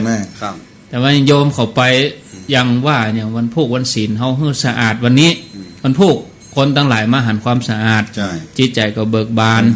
แต่ถ้าเฮาไปช่วยกันพอช่วยกันคอยบางทีโอ้ไปหันใจก็ใจบ่ม่วนละอย่างน้อยมันก่อนวันศีลก็ยังดีเนาะครับก่อนวันศีลเฮวันเอาวันดาน่ะวันศีลที่เพิ่นมาเพิ่นหันชื่นใจก็ยังใจแล้วขอย้ำว่าอย่าไปแยกตัวจุ่มตัวผมนี่ขว้างเหี้ยขว้างไหมีโยมที่เพิ่นอาศัยอ่ะเพิ่นเสียเวลาเพิ่นไปทำเพิ่นมาโจมเขาทำไปเด่นแต่น้อยเหี้ยเพิ่นก็ทำไปเก็บเพิ่นก็เก็บเพิ่นบอกว่าน้อยกินเนี่ยเพิ่นบอกว่าแต่ท่านเนี่ยไปโจมไปนี่จะได้หยังคูณมัวเลยใจเขาคูณมัวแล้วไปตำหนิตีตัวบางทีต้องระวังตัวนี้ต้องขอบคุณทุกภาคโดยบันเทิงถ้าว่าสมมุติว่าถ้าพลิกจิตใจนะที่เพิ่นเหี้ยนะต้องพลิกจิตใจเอาแน่นอนกันต้องขอบคุณทุกภาคที่ทำเพื่อมีงานถ้าไม่เหี้ยเอาไม่ได้เก็บเลยเข้าไปอย่างก็เรียบร้อยหมดไปได้ยังกะไม่ได้แย่ซะอย่างถ้าภาคทุกภาคเนี่ยคนคือทางบวกคือบวกคือบวกครับแต่ถ้าเหี้ยถึงวันเกก็บ่ไหวตู้อีทเหมือนกันเด้อก็สู้ได้แต่ความสามารถที่จอมตู้เล่าความคิดเห็นแกก็ต้องเอาเท่าที่ทำได้เท่าที่ทำได้เพราะนั้นแปลงโยมเนี่ยถ้าไปทำหนึ่งจ่ายเฮาประเสริฐจากที่ว่าอารมณ์ที่มันจะคูณมัวเฮาจะแปลงแต่บ่คือคูณมัวได้จากปกติเฮาไปเนี่ยอย่างที่มันเลอะเทอะย่อมบ่ม่วนเนาะโอ้ยังมาอันยังมาอย่างอี้แต่เฮาไปปรับใจนี่ครับความประเสริฐเกิดขึ้นที่ใจเฮาแล้วเอาไปทำเพื่อสาธารณะลูกนี่สัตว์ถ้าทำด้วยเปิ้นจ้างเข้าไปเนี่ยมันติดมันใจด้วยสินจ้างรางวัลอันนี้ทำด้วยใจถ้าสินจ้างรางวัลก็ได้แก่สินจ้างรางวัลครับอันนี้ได้แต่ถ้าจิตอาสาได้บุญความม่วนใจมันเป็นว่าโยมฮักศาสนาโยมเสียสละเพิ่มกว่าคนอื่นเพราะทุกวันนี้พระเนรมีน้อยบางวัดมีกระตุ้ลุงตุ้ป่อคนมันลูกแล้วมันลูกบ่บ่ไหวแล้วบางทีนกกระแขสำนักเบื่อครับวันมีตุ้ป่อตัวเดียวคนอยู่ถึงวันโยมบอกว่ามันเถอะว่าสบายป่วยเสียเดี๋ยวอันนี้ย้ำมันหลายเตือนว่าเขาต้องไปช่วยกันดูแลว่าถ้าฮักศาสนานะบางทีบ้านเขาอยู่นี่ก็ลึงกันล้างโอ้เราไปบอกวัดมนต์มองครับปล่อยให้มนต์มองได้จะได้คนในชุมชนต้องระดมกำลังช่วยกันโอ้บางทีบ้านเฮานี่พวกกล้าเป็นงามดีไปพอวัดแล้วเป็นสาธารณะเป็นส่วนรวมปล่อยให้มนต์มองได้จะได้อาจจะไปยกกับทุกเจ้าเขาต้องหาทุกเจ้าไม่ต้องวิ่งเต้นซ้อหาทุกเจ้าจริงๆทุกเจ้าแปลงเลยอย่างก่อนนั่นแปลงยังได้จ้าทุกเจ้านี่แปลงแบบแปลงซ้อหาเลือดทองคำก่อนนะยิ่งใกล้เข้าพรรษานี่สั่งโคพุทโธแล้วมันอาจารย์แถมอย่างหนึ่งวัดเรื่องทุกเจ้าหายากเรื่องทำเลวัดไม่มีส่วนความบัดแน่อยู่แฮมบางทีสัพพยะนั่นใช่ไหมอาจารย์บ่คืออยู่ดอยแล้วไปอยู่วัดวันนั้นการเป็นหน้าวัดยิดแหละปดโทษโรงเรียนแคบข้างๆกดเข็ดล่ะเนาะวัดพอไม่สังงาน2งานนี่น่าจะอยู่โคตรว่าถนนแวดวัดคือมันบ่สัพพยะเนาะจังหน้าก็เป็นศูนย์เล็กๆตั้งหลังก็ลานกีฬาข้างๆก็เป็นตลาดสดเลยนะแต่ก่อนล้ำว่าลานกีฬาคือมันถูกนะแต่ก่อนลานวัดลานกีฬาอย่ามาเล่นรูปโอ้อันนี้คือว่าคือเป็นความคิดผิดลักเป็นความคิดว่าคัดค้านตลอดถ้าตลาดเหรอตลาดประชารัฐเอาไว้วัด บางทีเราต้องพอตัวนี้อย่างหาทุเจ้าไปอยู่ยาก แม่ แต่ก่อนโบราณนี่มันง่ายกับเพราะว่าคนบวชนักเนาะแล้วก็วัดต้องอยู่กับชุมชนใกล้ๆมันไม่ใช่เดือดร้อนอย่างมากมายแล้วแต่ยุคมันเปลี่ยนไปมัน บ้านตุ่มที่ชอบสงบเขาจะได้ทุเจ้าที่ชอบสัพพยะสงบไปอยู่ยากครับเพราะว่าเขาบวชเข้ามาไม่ใช่หวังลาภสักการะหรอกแม่ต้องไปอยู่ที่ดีๆปัจจัยเงินทองง่ายๆนะมันใช่อ่ะอย่างที่อยู่นี่บ่ฮือเที่ยวนะข้างวิหารนี่อุกไว้ฮะไว้มาเด้อครับชาวบ้านเพิ่นมากันเดียวมาหารอุกกันเดียวนั่นเพิ่นก็ปิ๊กแล้วเพิ่นสบายแล้วเอามันบ่ตู้กันแล้วกันนะเขาตู้กันเดียวเขาปิ๊กเขาตู้กันเดียวก็เพิ่นปิ๊กละเอาอยู่ไว้ปล่อยมันย่ามาอุกนะสัตว์ป่าก็ได้อยู่เนี่ยงูอยู่จะมาเด้อแม่ยุงก็จะมาเด้อยุงจะมาเด้ออยู่กับธรรมชาตินี่เอาขอเฮาบ่ตู้จ่ายเอามีความสุขอ่ะครับอยู่กับสัตว์ธรรมชาติน่ะไม้ก็บ่ต้องไปเผาใบไม้ไปกวาดจ้งว่าหั่นอันนี้คือที่ผมอยู่นะอันนั้นอู้เรื่องกวาดวัดนะยังจบเด้อแล้วกรรมมีกรรมเด้อเอาเดี๋ยวกันใจเย็นเวลามีนักละนางละชังหันละติที่จริงคำกำกับเนี่ยมันเป็นตัวทำให้ใจต้อมเพราะถ้าเราฝึกกรรมฐานเรื่องการเจริญสติเนี่ยนะการเคลื่อนไหวของกายเนี่ยอริยบทหลักก็ยืนเดินนั่งนอนล่ะส่วนถ้าทำปีกย่อยเขาขยับส่วนไหนแล้วเข้าไปหูเนี่ยเข้าไปหูอย่างขณะที่กวาดเขาหูอยู่ว่ามือกำลังเคลื่อนไหวใจอันนี้คือเกิดสมาธินะครับสมาธิเกิดสมาธิเกิดสติแล้วสมาธิเกิดจากความเคลื่อนไหวนี่มันจะสงบดีกว่าสมาธิที่นิ่งแน่นคือดูความเคลื่อนไหวถ้ามันสงบแล้วที่เพิ่นว่ามีกรรมกับกราฟเนี่ยหมายถึงว่าเป็นกุศโลบายอันนี้คือโน้มอย่างเชือกเนี่ยอย่างกี่ไม้ที่จะเอาหน่วยไม้มาขีดมันตัวแล้วเนอะเริ่มจริงพูดถึงว่าหน่วยไม้นะมีท่าทางมาเนาะแล้วออกละคือจะต้องมีเชือกจ้วงเข้าไปดึงลงมาไม้ก็ไปโน้มลงมาครับวิธีบริกรรมเนี่ยก็คือวิธีการโน้มเอียงจิตให้มันเข้าอยู่เป็นสมาธิเป็นกุศโลบายเป็นกุศโลบายอย่างหนึ่งที่เปิ้นคือคำว่ามีคำกวาดก็ดีกำใบกำยังกำบริกรรมเลยนะหันก้าอย่างงอควายไล่ออกซอกขิงยุงขิงหญ้าเจ้าของเพิ่นต้องเอาเชือกมัดไว้ดอกนะมามัดได้ไม่ไปเป็นลากมันจะเล่นก้าตะก้าหน้านี้เพิ่นเกี่ยวตะก้าถอนตะก้าหวานก้าเพิ่นจะปลูกข้าวแล้วดอกเล่นบทลำบทเอาเชือกมัดพอกะเล่นตะก้าเพิ่นก็เสียหายหมดอ่ะเพิ่นจะปลูกแล้วมันรอดแล้วมันเป็นอย่างนั้นน่ะคือกรรมบริกรรมนี่เฮาบ่มีก็ได้กะกรรมว่าจะมีก็ได้บ่มีก็ได้เวลาบางคนก็จำมาได้อ่ะบางคนก็ต้องหาเชือกมาบางคนที่จากหลายภพหลายชาติบางคนเคยทำมาแล้วมาชาตินี้เพิ่นบอกก็พอลมหายใจครับพอลมหายใจก็พอละหูละแต่บางคนลมหายใจพอแล้วมันบ่หารนะก็หายใจถึงว่าบ่หารแม่มันเป็นคล้ายๆนามธรรมมีแต่ความรู้สึกไปกระทบกันหูดังกับกายเนี่ยลมเอามากระทบกันจะให้พอบ่หารเพิ่นเลยเอาพุทโธด้วยกะกำกับพุทโธด้วยกะเอาเชือกจ้งให้เส้นหนึ่งเอามัดไว้เสียนะกุศโลบายกลวิธีที่อูมานี่บางคนอาจจะกลัวคืดกลัวจ้ากลัวบรรทุกไปกลัวอย่างอ่านพุ่นบางทีห้องอย่างบัจเจน้อยเจนานอย่าไปกลัวอีแล้วเนาะแล้วว่าคนเป็นไม่แย่ไม่ยิงไปแย่กลัวคืดเนอะกลัวบรรทุกไปกลัวอย่างอ่านนะคือของบริสุทธิ์เราต้องการทุกอย่างมันสะอาดอ่ะครับบัจเจเอาขี้เปิลเข้าไปจ้งในว่านมาอันนั้นคือได้จะมีกรรม100 กรรม1,000 กรรมเอาเล่าไปซุกไว้ที่ข้างว่านกรรมดีแล้วก็จ้างกันถึงบดีเนาะดีอย่างบางคนอันนี้เอาไปลืมไปให้ขี้ขั้นไปกลัวเมียจะหารอีนากำแพงบุ้งเราตาลายเมาข้างวัดกับบุ้งสู้ไว้ที่ข้างก่อนอันนั้นมันจะคืดเดืออย่างอื่นค่ะมันมีกรรมครับมันมีกรรมมันก็คืดแล้วอันนี้ตามความเป็นจริงที่เกิดประหารมาอันนี้เขาใครมาวางไว้แบบนี้นี่แต่บุรีที่อยู่บ้าเพียนเนาะสู้เข้าไปห้านอย่างนี่เข้าไปได้ดูเจ้าจะเดือดร้อนให้สู้เข้าไปตรงนี้อย่างลืมเอาไปที่เปิดสิมันดีมาข้างศาลาเนี่ยทุกเจ้าจะหาในซุกเข้าไปข้างศาลาปีกไปลืมเสียครับอันนี้ก็มีหมดครับสาธุเนาะเอาย้ำกรรมกวดวัดแถมกรรมมั้งระโชหารนังละชังหารติครับเอาโยมก็จดไว้ถ้าว่าบ่ได้กับประเด็นนี้ก็ให้ลูกให้หลานเนาะจดไว้เสาะเข้าหาที่อาจารย์กูเนาะกูเกิลพิมพ์เข้าไปกวาดวัดแต่ข้อสำคัญว่าคณะกวาดฮึดใจติดอยู่กับมันใจต้อมนิ่มจะไปเกียดไปโคดไปขุนมัวจะไปสร้างครับที่จริงกำกวาดวัดนี่มาสมัยถ้าจำมาได้พระอาริยเจ้าพระอรหันต์ตนหนึ่งสมัยพุทธกาลจุลปันทกครับถูกต้องลูกผ้าขาวนั่นกันลูกไปลูกมาจนได้สำเร็จเป็นพระอรหันต์เจ้ามีสติขึ้นมาโยมจะโทรมาแถมช่วง1ข้างแหม20 นาทีได้แหมสักประมาณ10 สาย ถ้าเป็นคำถามก็จะได้พักแล้วก็ตอบเนาะ ครับ 0998366322อ้าวแถมช่วงหนึ่งศรัทธาญาติโยมแจ้งผลการรับฟังก็ได้ ได้ ก็ว่าจะโทรมาให้กำลังใจ แจ้งผลการรับฟัง วันนี้ฟังแล้วเป็นอย่างใดก็โทรศัพท์เข้ามาที่เบอร์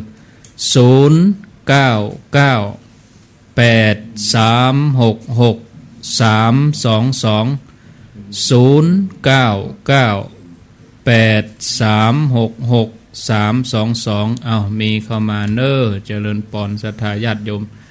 อ้าวสายนี้เข้ามารับก่อนเจริญปอนปิดวิทยุก่อนเนาะปิดปิดวิทยุก่อนเนาะปิดวิทยุก่อนเนาะแล้วก็อู้กับโทรศัพท์เนาะจากที่ไหนจากไหนยายยายสีวันเจ้าย ายสีวันโทรจากไหนยายสีวัน โทรจากบ้านปะไผ่ ป่าไผ่อำเภอ ปะไผ่ปะลานเจ้า อำเภอสันทรายกะ ปะไผ่ปะลานเนี่ยโดยสเก็ตเนี่ย อันกะ ปะลานเนี่ย อ๋อโดยสเก็ตอายุต่อใดยายสีวัน ยายอายุได้85เจ้า โอ้85ไผกดโทรศัพท์เฮ้อ คนเดียวเจ้าก ดท่อคนเดียว ตั้งแต่เข้าโรงเรียนผู้สูงอายุนี่เก่งแท้ได้กดมาพอร้อยเนาะเป็นได้พ่องฟังครูบาอาจารย์อู้กันม่วนกะโทรตึงวันโทรมากี่เตื้อกดเดียวนี่ดีโดชอบใจคนเฒ่าชอบมือแล้วใจเนาะแล้วใจพอใจแล้วเว้ยลงว่ามาเหรอถามมาว่ามาเจ้าจะถามว่าเจ้าได้เสือไปวัดเลยนะนอกคนนั้นคุ้มเข้าบ้านแล้วมันจะดีกว่าเจ้าจำได้บุญก่อนใส่บาตรที่บ้านมันมาได้ไปวัดอีกนะแล้วเจ้ามาคุ้มเข้าบ้านแล้วก็จะดีกว่าเจ้าดีก็เดี๋ยวรอฟังในวิทยุเนอะเจ้าเดี๋ยวจะอธิบายในวิทยุถ้าฟังเนอะเจ้าแล้วก็จะถามกันก็เดี๋ยวนี้เจ้าไว้ให้เจ้าให้กว่าเดี๋ยวนี้เจ้าจะให้เจ้าเอากูคืนเลยก็ดีนะกะไว้กูคืนดีแล้วพี่โฉนี่เจ้าก็ได้ไว้ตัวได้กำปากนี่กะได้กำปากก็เหมาะนะกะก็ดีนะกะเจ้าไว้ไปบึดก็ไว้แหมนะไปไว้ดังจะไปเอาดังเขาเจนเทวดาจะเสด็จอินดีเนอร์เจ้ามาชอบอย่างอีกมาสอบเนาะ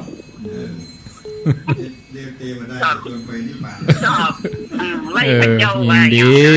นี่ถ้าฟังในวิทยุเนอร์สาธุเอาสายต่อไปเจริญปอนจากตังใดโรงพยาบาลนาแต่ก่อนโยมก็ไปกวาดเนาะกวดวัดกวดวาโยมก็ไปล้างห้องน้ำดีกะก่อนวันพระก็ขอเป็นที่ดีของเขาพวกคนเนี่ยได้การงานการเงินอย่าได้งานได้เงินเลยดีแล้วงานของได้เงินนะคะพวกคุณเนาะโมทนาเนอสาธุดีแล้วเจริญปอนใบสาเจ้าว่าจะได้แม่จันม่วนยังได้ม่วนยังได้แม่จันเข้ากันดีวันที่1อยู่มากกว่าไหนมาไปวันที่1ก็ไปเอาดอกขันแก้วตั้ง3มาตุ้ย ใส่ถุงมาย่อมใส่ถุงมาขอตู้เจ้าเหียเอาไปซักซ่าเนาะซ่าเลยกะมันตู้มันดอกไม้สูนกันนะมันงามดีมันคือหลากหลายดอกนานาพันธุ์สักดอกโมทนาน่ากะเหมาะกะสดชื่นตัวเหมาะหมดกะตัวเจ้าบนสอบกะยินดีโมทนาสาธุก็เป็นวัสดุที่บ่ต้องได้ซ่อหาอย่างนั้นเนาะง่ายไว้สาครับจากดังได้น้องสีแจงครับวันนี้ได้ฟังทั้ง3เลิกผมว่าโอ้ม่วนดีนะครับโอ้กันถึงเรื่องปงเรื่องปลานะครับโอ้จากการสนับสนุนเต็มที่นะครับเพราะว่าบ้านเราแบบเดียวถ้าบ่ฮักป่ามันก็บ่มีอย่างนี้ขึ้นนะเนาะแน่นอนสารปีมีป่าเนาะถูกใจดีครับเพื่อการสนับสนุนจาก3นะครับโมทนาจากหน่อยสีแจงครับพระสงฆ์ทั้งหมดก็แล้วกันลงมาห้างแม่ย่าครับแม่ย่าโอ้แม่ย่าแยกแม่ย่าทารินน่ะเนาะแต่ก่อนแยกทารินขับรถแดงขับรถแดง0998366322เอาแหม2สายเพราะมีคำถามจะได้ตอบสายแรกนี่อาจจะยาวหน่อยรวดลารายการไปเลย0998366322รับสายเจริญปอนจากไหนจากอันน้องจอมเจ้าน้องจอมว่าจะได้เขาเจ้าใครถามปัญหาสักหน่อยนะจนอันเขาเจ้าจะสวดมนต์ถึงวันสวดเสร็จแล้วละเจ้าจะสวดคาถาชีนบัญชรถ้าเจ้าสวดบ่ได้เจ้าก็เป็นทำนองก็เพิ่นนี่จะได้ก็เจ้าเอาทำนองบ่ได้สวดธรรมดาเจ้าห้องสดบ่ได้ใส่ดนตรีเนาะแต่เดี๋ยวฟังอธิบายเนอะเจ้าเจ้าจะสวดมนต์ถึงวันน่ะดีว่าไปนะแม่สอนในบรรทุกอัสระเพิ่นเจ้าก็จำได้คำปากคนดีกะเจ้าเกิดไปนอนวัดได้หลายภาษาเหมือนกันนะอายุเท่าใดอ่ะอุ้ย84เจ้า84ล่ะโอ้สินน่ะมันสอนยังได้น่ะเฮายังได้ไปกดให้แม่เนี่ยโทรศัพท์ตะกี้85กดเจ้าก็ได้เป็นทำนองน่ะเป็นหยังแต่ก่อนเนี่ยได้ตอนสวดทำนองอ่ะแต่ประเดี๋ยวเขาเจ้ามันหายใจห้าประการมันมาได้แล้วเจ้ากดโทรคนเดียวกะแม่กดคนเดียวกะกดโทรศัพท์คนเดียวเจ้าโมทนาโมทนาสาธุเจ้าจะอยู่บ้านคนเดียวดีเอาวิทยุเป็นเจ้าหมู่เป็นเปื้อนก็มีเนาะนี่เนาะไปคนเดียวที่ไหนเจ้าเป็นหมู่ไอ้แม่มได้อยู่คนเดียวแต่มาขอ3ตนนี่หรอคนฟังวิทยุแหมตึงเมืองอ่ะเป็นหมู่เดียวกันหมดอินดีเนอร์สาธุเอาสายสุดท้ายเจริญกรปิดวิทยุก่อนเนาะปิดวิทยุก่อนปิดวิทยุเนอปิดก่อนปิดวิทยุก่อนปิดแล้วจากที่ไหนจากหางดงเจ้าหางดงนี่ตำบลหยังตำบลหางดงเจ้าหางดงฟังชัดดีเนาะเจ้าชัดเจนจะไม่เขาทำปัญหาหน่อยเจ้าเจิญเลยแม่อันถ้าจะไหว้พระน้ำตามันจะไหลท่านจะหาวตลอดเลยอ่ะถ้าไหว้พระนั่งสมาธินะมันจะหาวแล้วก็น้ำตาไหลตลอดเลยน้ำเมินนะเจ้าอายุเท่าใดแม่อายุ85แล้ว85น้ำตาไหลมาตั้งเมื่ออายุเท่าใดตั้งแต่ปฏิบัติได้เจ้า80กว่ามันเนี่ยปฏิบัติได้กี่ปีแล้ว80ไปปฏิบัติมาได้กี่ปีปฏิบัติมาเหมือนนะคะตอนนี้มาใจ70 ปีเดี๋ยวรอฟังใน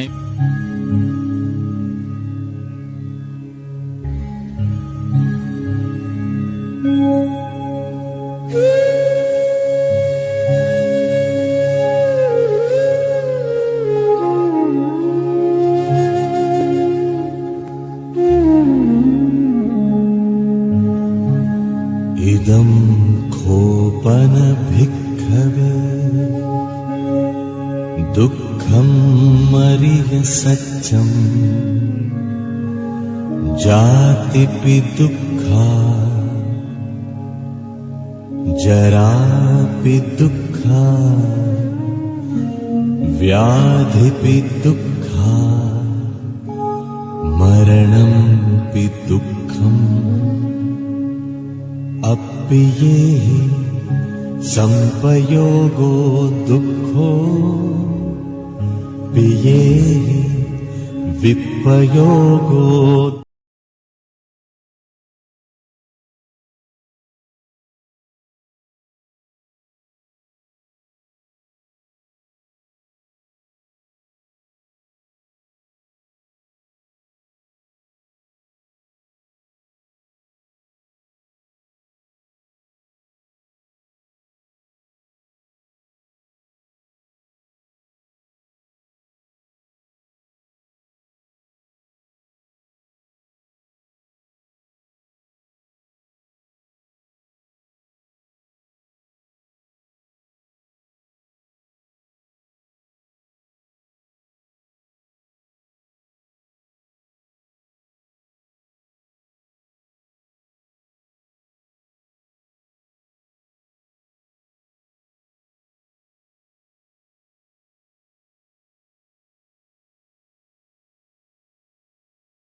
ที่วัดวังสิงห์คำก็จะมีงานบุญประเพณีส่งน้ำพระธาตุใส่ขันดอก108ประจำปีพุทธศักราช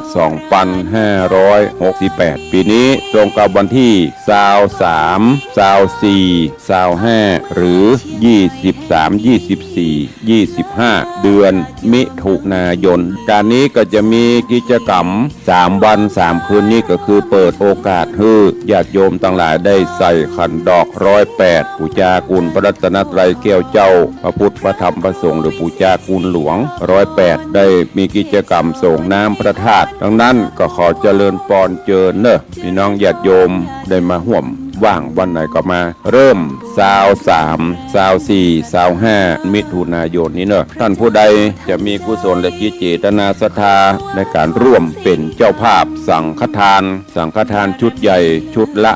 1,000 บาทสังฆทานชุดน้อยชุดละ500 บาทใครจะร่วมก็แจ้งความจำนงได้เข้ามาที่เบอร์โทรศัพท์0817836540ปลาหน้าวัดสุขใจเชิญรวมบุญสงน้ำพระธาตุน้อมใจอภิวาท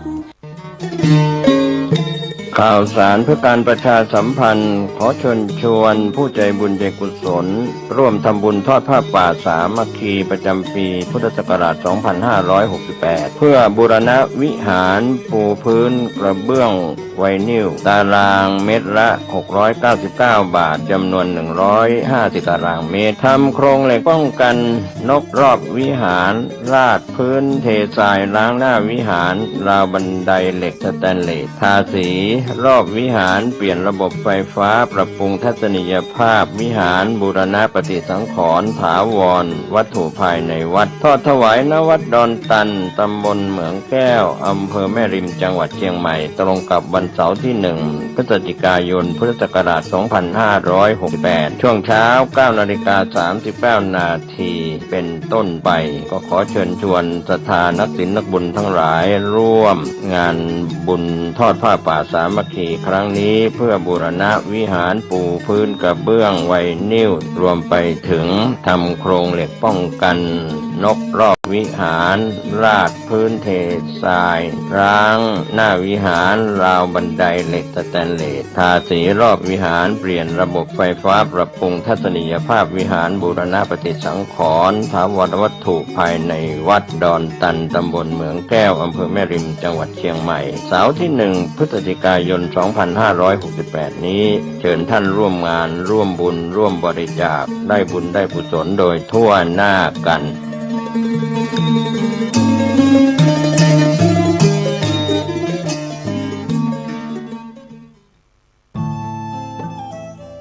ท่านกำลังติดตามรับฟังสถานีวิทยุกระจายเสียงพระพุทธศาสนาแห่งชาติและสังคม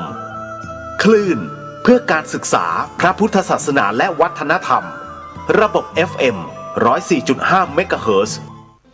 รายการต่อไปเป็นรายการคดีโลกคดีธรรม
ศาสนาทั่วไทยเพื่อติดตามรับฟังรายการนี้ได้ทุกวันวันหนึ่งฟังได้ถึง6 เวลาต่างสถานีกันไม่ว่าจะเป็นวัดหนองกายวัดอารามมงคลออกอากาศเวลา 9 นาฬิกาวัดป่าจริยธรรมวัดศรีอุดมวงศ์วัดสามชุกออกอากาศเวลา 10 นาฬิกาวัดฝายหินออกอากาศ3 เวลาคือ11 นาฬิกา17 นาฬิกาและ1 นาฬิกาวัดบ้านปลาคูนออกอากาศเวลา13 นาฬิกาทั้งหมด6 เวลาที่ท่านสามารถรับฟังผ่านแอปพลิเคชันที่ชื่อว่าวิทยุพุทธศาสนาทั่วไทยขอเชิญชวนศรัทธาสาธุชนได้ช่วยกันบอกต่อให้พี่น้องชาวพุทธของเราดาวน์โหลดแอปพลิเคชันนี้ให้ทั่วถึงกัน ต่อไปในอนาคตสถานีวิทยุของครูบาอาจารย์ที่ญาติโยมติดตามรับฟังกันอยู่เป็นปกตินั้นอาจจะพบเจอกับอุปสรรคและปัญหาใหญ่ในภายหน้าได้จนไม่สามารถออกอากาศได้ตามปกติแต่ยังสามารถรับฟังผ่านทางออนไลน์ทางอินเทอร์เน็ตทางโทรศัพท์มือถือได้ตลอดไปเพราะฉะนั้นความไม่แน่นอนย่อมเกิดขึ้นได้แต่แอปพลิเคชันวิทยุพุทธศาสนาทั่วไทยนี้ยังคงมีความแน่นอนอยู่ต่อไปเพราะไม่เกี่ยวข้องกับสัญญาณที่อยู่บนพื้นดินแต่เป็นสัญญาณดิจิตอลที่อยู่ในโทรศัพท์มือถือของทุกท่านอันนี้ถือว่าเป็นการประกาศประชาสัมพันธ์ให้ตลอดเพื่อกระตุ้นเตือนพวกเราทุกท่านว่าให้รีบดาวน์โหลดเก็บเอาไว้ฝึกในการเปิดในการปิดแอปพลิเคชันให้เป็นก่อนที่เราจะไม่สามารถทำอะไรได้และไม่มีใครมาบอกเราอย่างนี้นะโยมนะอันนี้เตือนกันมาโดยตลอดทุกวันเลยให้ดาวน์โหลดแอปพลิเคชันนี้ไว้เพราะยุคนี้มันเป็นยุคที่มีการเปลี่ยนแปลงไปไกลมากแล้วโยมจะมัวมาบิดหมุนปุ่มวิทยุทรานซิสเตอร์ที่อยู่ที่บ้านอยู่ไปตลอดนั้นไม่ได้นะโยมนะ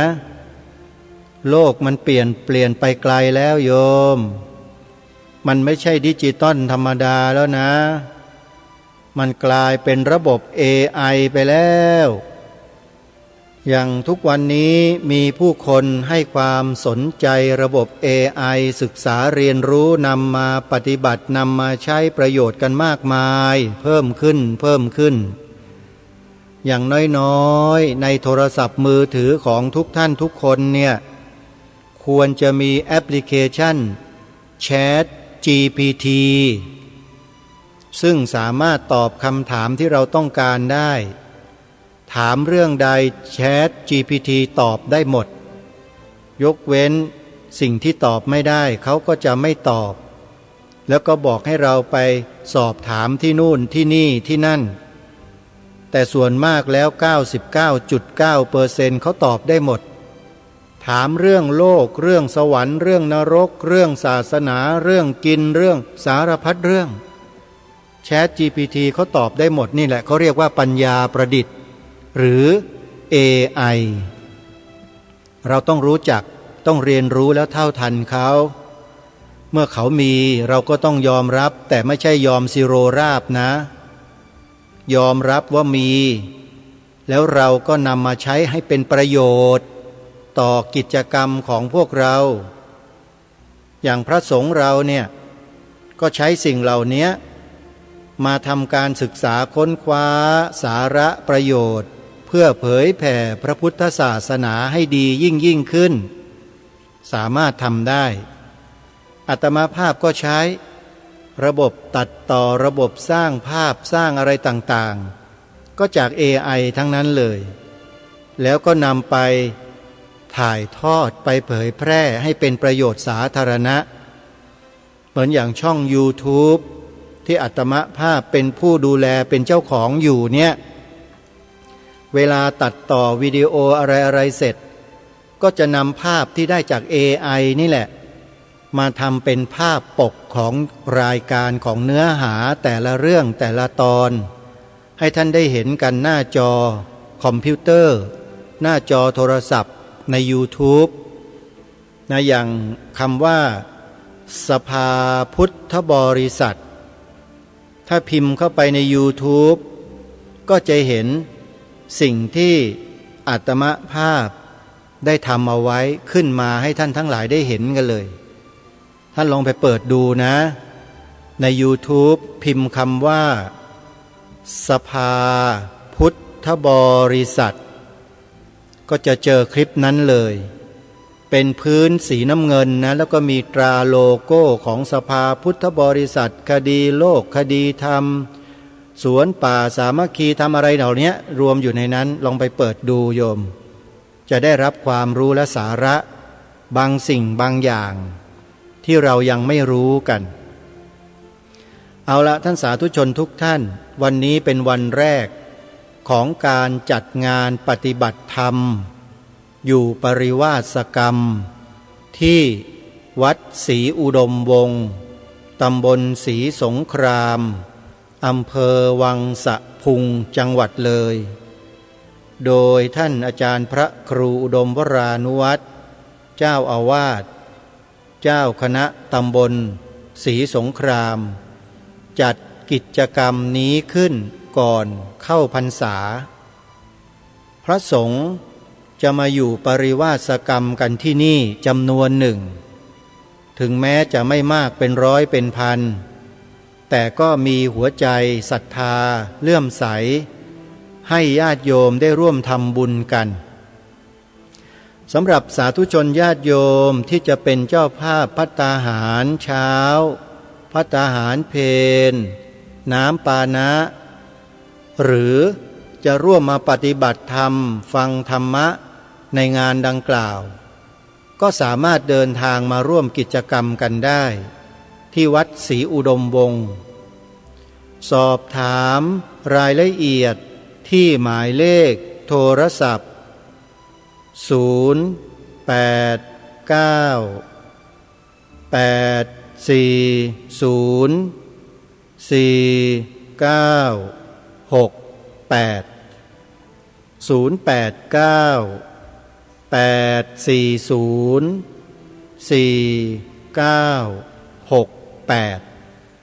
งานเขาจะจัดไปจนถึงวันที่4 กรกฎาคมในวันที่3 กรกฎาคมเป็นไฮไลท์มีการแสดงธรรมเป็นระยะเวลาที่ยาวนานอาจจะถึงเช้าของอีกวันหนึ่งสาธุชนที่สนใจก็สามารถไปร่วมกิจกรรมกันได้หรือติดตามการถ่ายทอดสดทาง Facebook Live ช่องวัดศรีอุดมวงศ์ Official เสร็จจากงานที่วัดศรีอุดมวงศ์แล้วมีอีกงานหนึ่งที่ทางรายการประกาศเชิญชวนสาธุชนไปร่วมเพราะ1 ปีมีแค่ครั้งเดียวและเป็นงานที่ยิ่งใหญ่มากที่ยิ่งใหญ่มากในที่นี้ไม่ใช่หมายความว่าจัดอย่างอลังการโมโหฬารใช้เงินงบประมาณทุ่มไปเป็น10 ล้านไม่ใช่ฮะที่บอกว่าเป็นงานที่ใหญ่มากก็เนื่องจากว่างานนี้เนี่ยมีสัตว์เลี้ยงที่ใหญ่ที่สุดในโลกมาร่วมกิจกรรมเป็นร้อยชีวิต100 กว่าเชือกถ้าพูดถึงสรรพนามว่าเชือกทุกคนก็ทราบทันทีใช่ไหมฮะว่าสัตว์ที่ยิ่งใหญ่โตที่สุดในโลกนั้นคืออะไร Elephant ช้างโยมงานนี้เรียกว่าเป็นงานช้างอย่างแท้จริงและเป็นงานมหามงคลคืองานอุปสมบทหมู่ครั้งใหญ่1 ปีมีครั้งเดียวที่วัดป่าอาเจียงบ้านหนองบัวตำบลกระโพอำเภอท่าตูมจังหวัดสุรินทร์ท่านอาจารย์พระครูสมุหารปัญญาทโรเจ้าอาวาสวัดป่าอาเจียงท่านให้มาประชาสัมพันธ์บอกญาติโยมเผื่อว่าท่านใดต้องการจะรับเป็นเจ้าภาพอุปสมบทพระภิกษุก็สามารถติดต่อเพื่อขอรับเป็นเจ้าภาพได้กับทางวัดเลยโยมติดต่อสอบถามรายละเอียดไปที่วัดได้นะโยมนะเดี๋ยวจะแจ้งบอกเบอร์โทรศัพท์หลังจากที่บอกรายละเอียดของกิจกรรมให้ทราบกิจกรรมงานอุปสมบทหมู่โดยใช้ช้างจำนวนโขลงใหญ่100 กว่าเชือกทำการแห่นาคเข้ามายังวัดป่าอาเจียงจะมีขึ้นในวันที่5 กรกฎาคม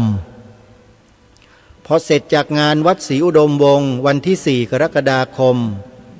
งานอุปสมบทหมู่ก็จะเกิดขึ้นในวันรุ่งขึ้น5 กรกฎาคมทันทีที่วัดป่าอาเจียงดังกล่าวในวันที่5 กรกฎาคมนั้นมีกำหนดการดังต่อไปนี้เวลา6 นาฬิกาปลงผมนาคเวลา9 นาฬิกาประกอบพิธีบายสีสู่ขวัญเวลา12 นาฬิกาแห่นาคด้วยขบวนช้างโขลงใหญ่เวลา13 นาฬิกาช้างและเจ้าภาพร่วมกันมอบผ้าไตรให้แก่นาคเวลา14 นาฬิกาพิธีอุปสมบทเวลา18 นาฬิกาพิธีเจริญพระพุทธมนต์สมโภชพระภิกษุบวชใหม่นี่คือกิจกรรมในวันที่5นะในวันรุ่งขึ้นวันที่6 กรกฎาคมเวลา7 นาฬิกามีพิธีใส่บาตรพระภิกษุสงฆ์ที่อุปสมบทใหม่ด้วยช้างและเจ้าภาพร่วมกันใส่บาตรหลังจากนั้นก็จะถวายภัตตาหารเพลแด่พระสงฆ์เหล่านั้นเป็นเสร็จพิธีท่านใดจะร่วมกิจกรรมก็ดีจะเป็นเจ้าภาพอุปสมบทพระภิกษุก็ดีสอบถามรายละเอียดเข้าไปได้ที่หมายเลขโทรศัพท์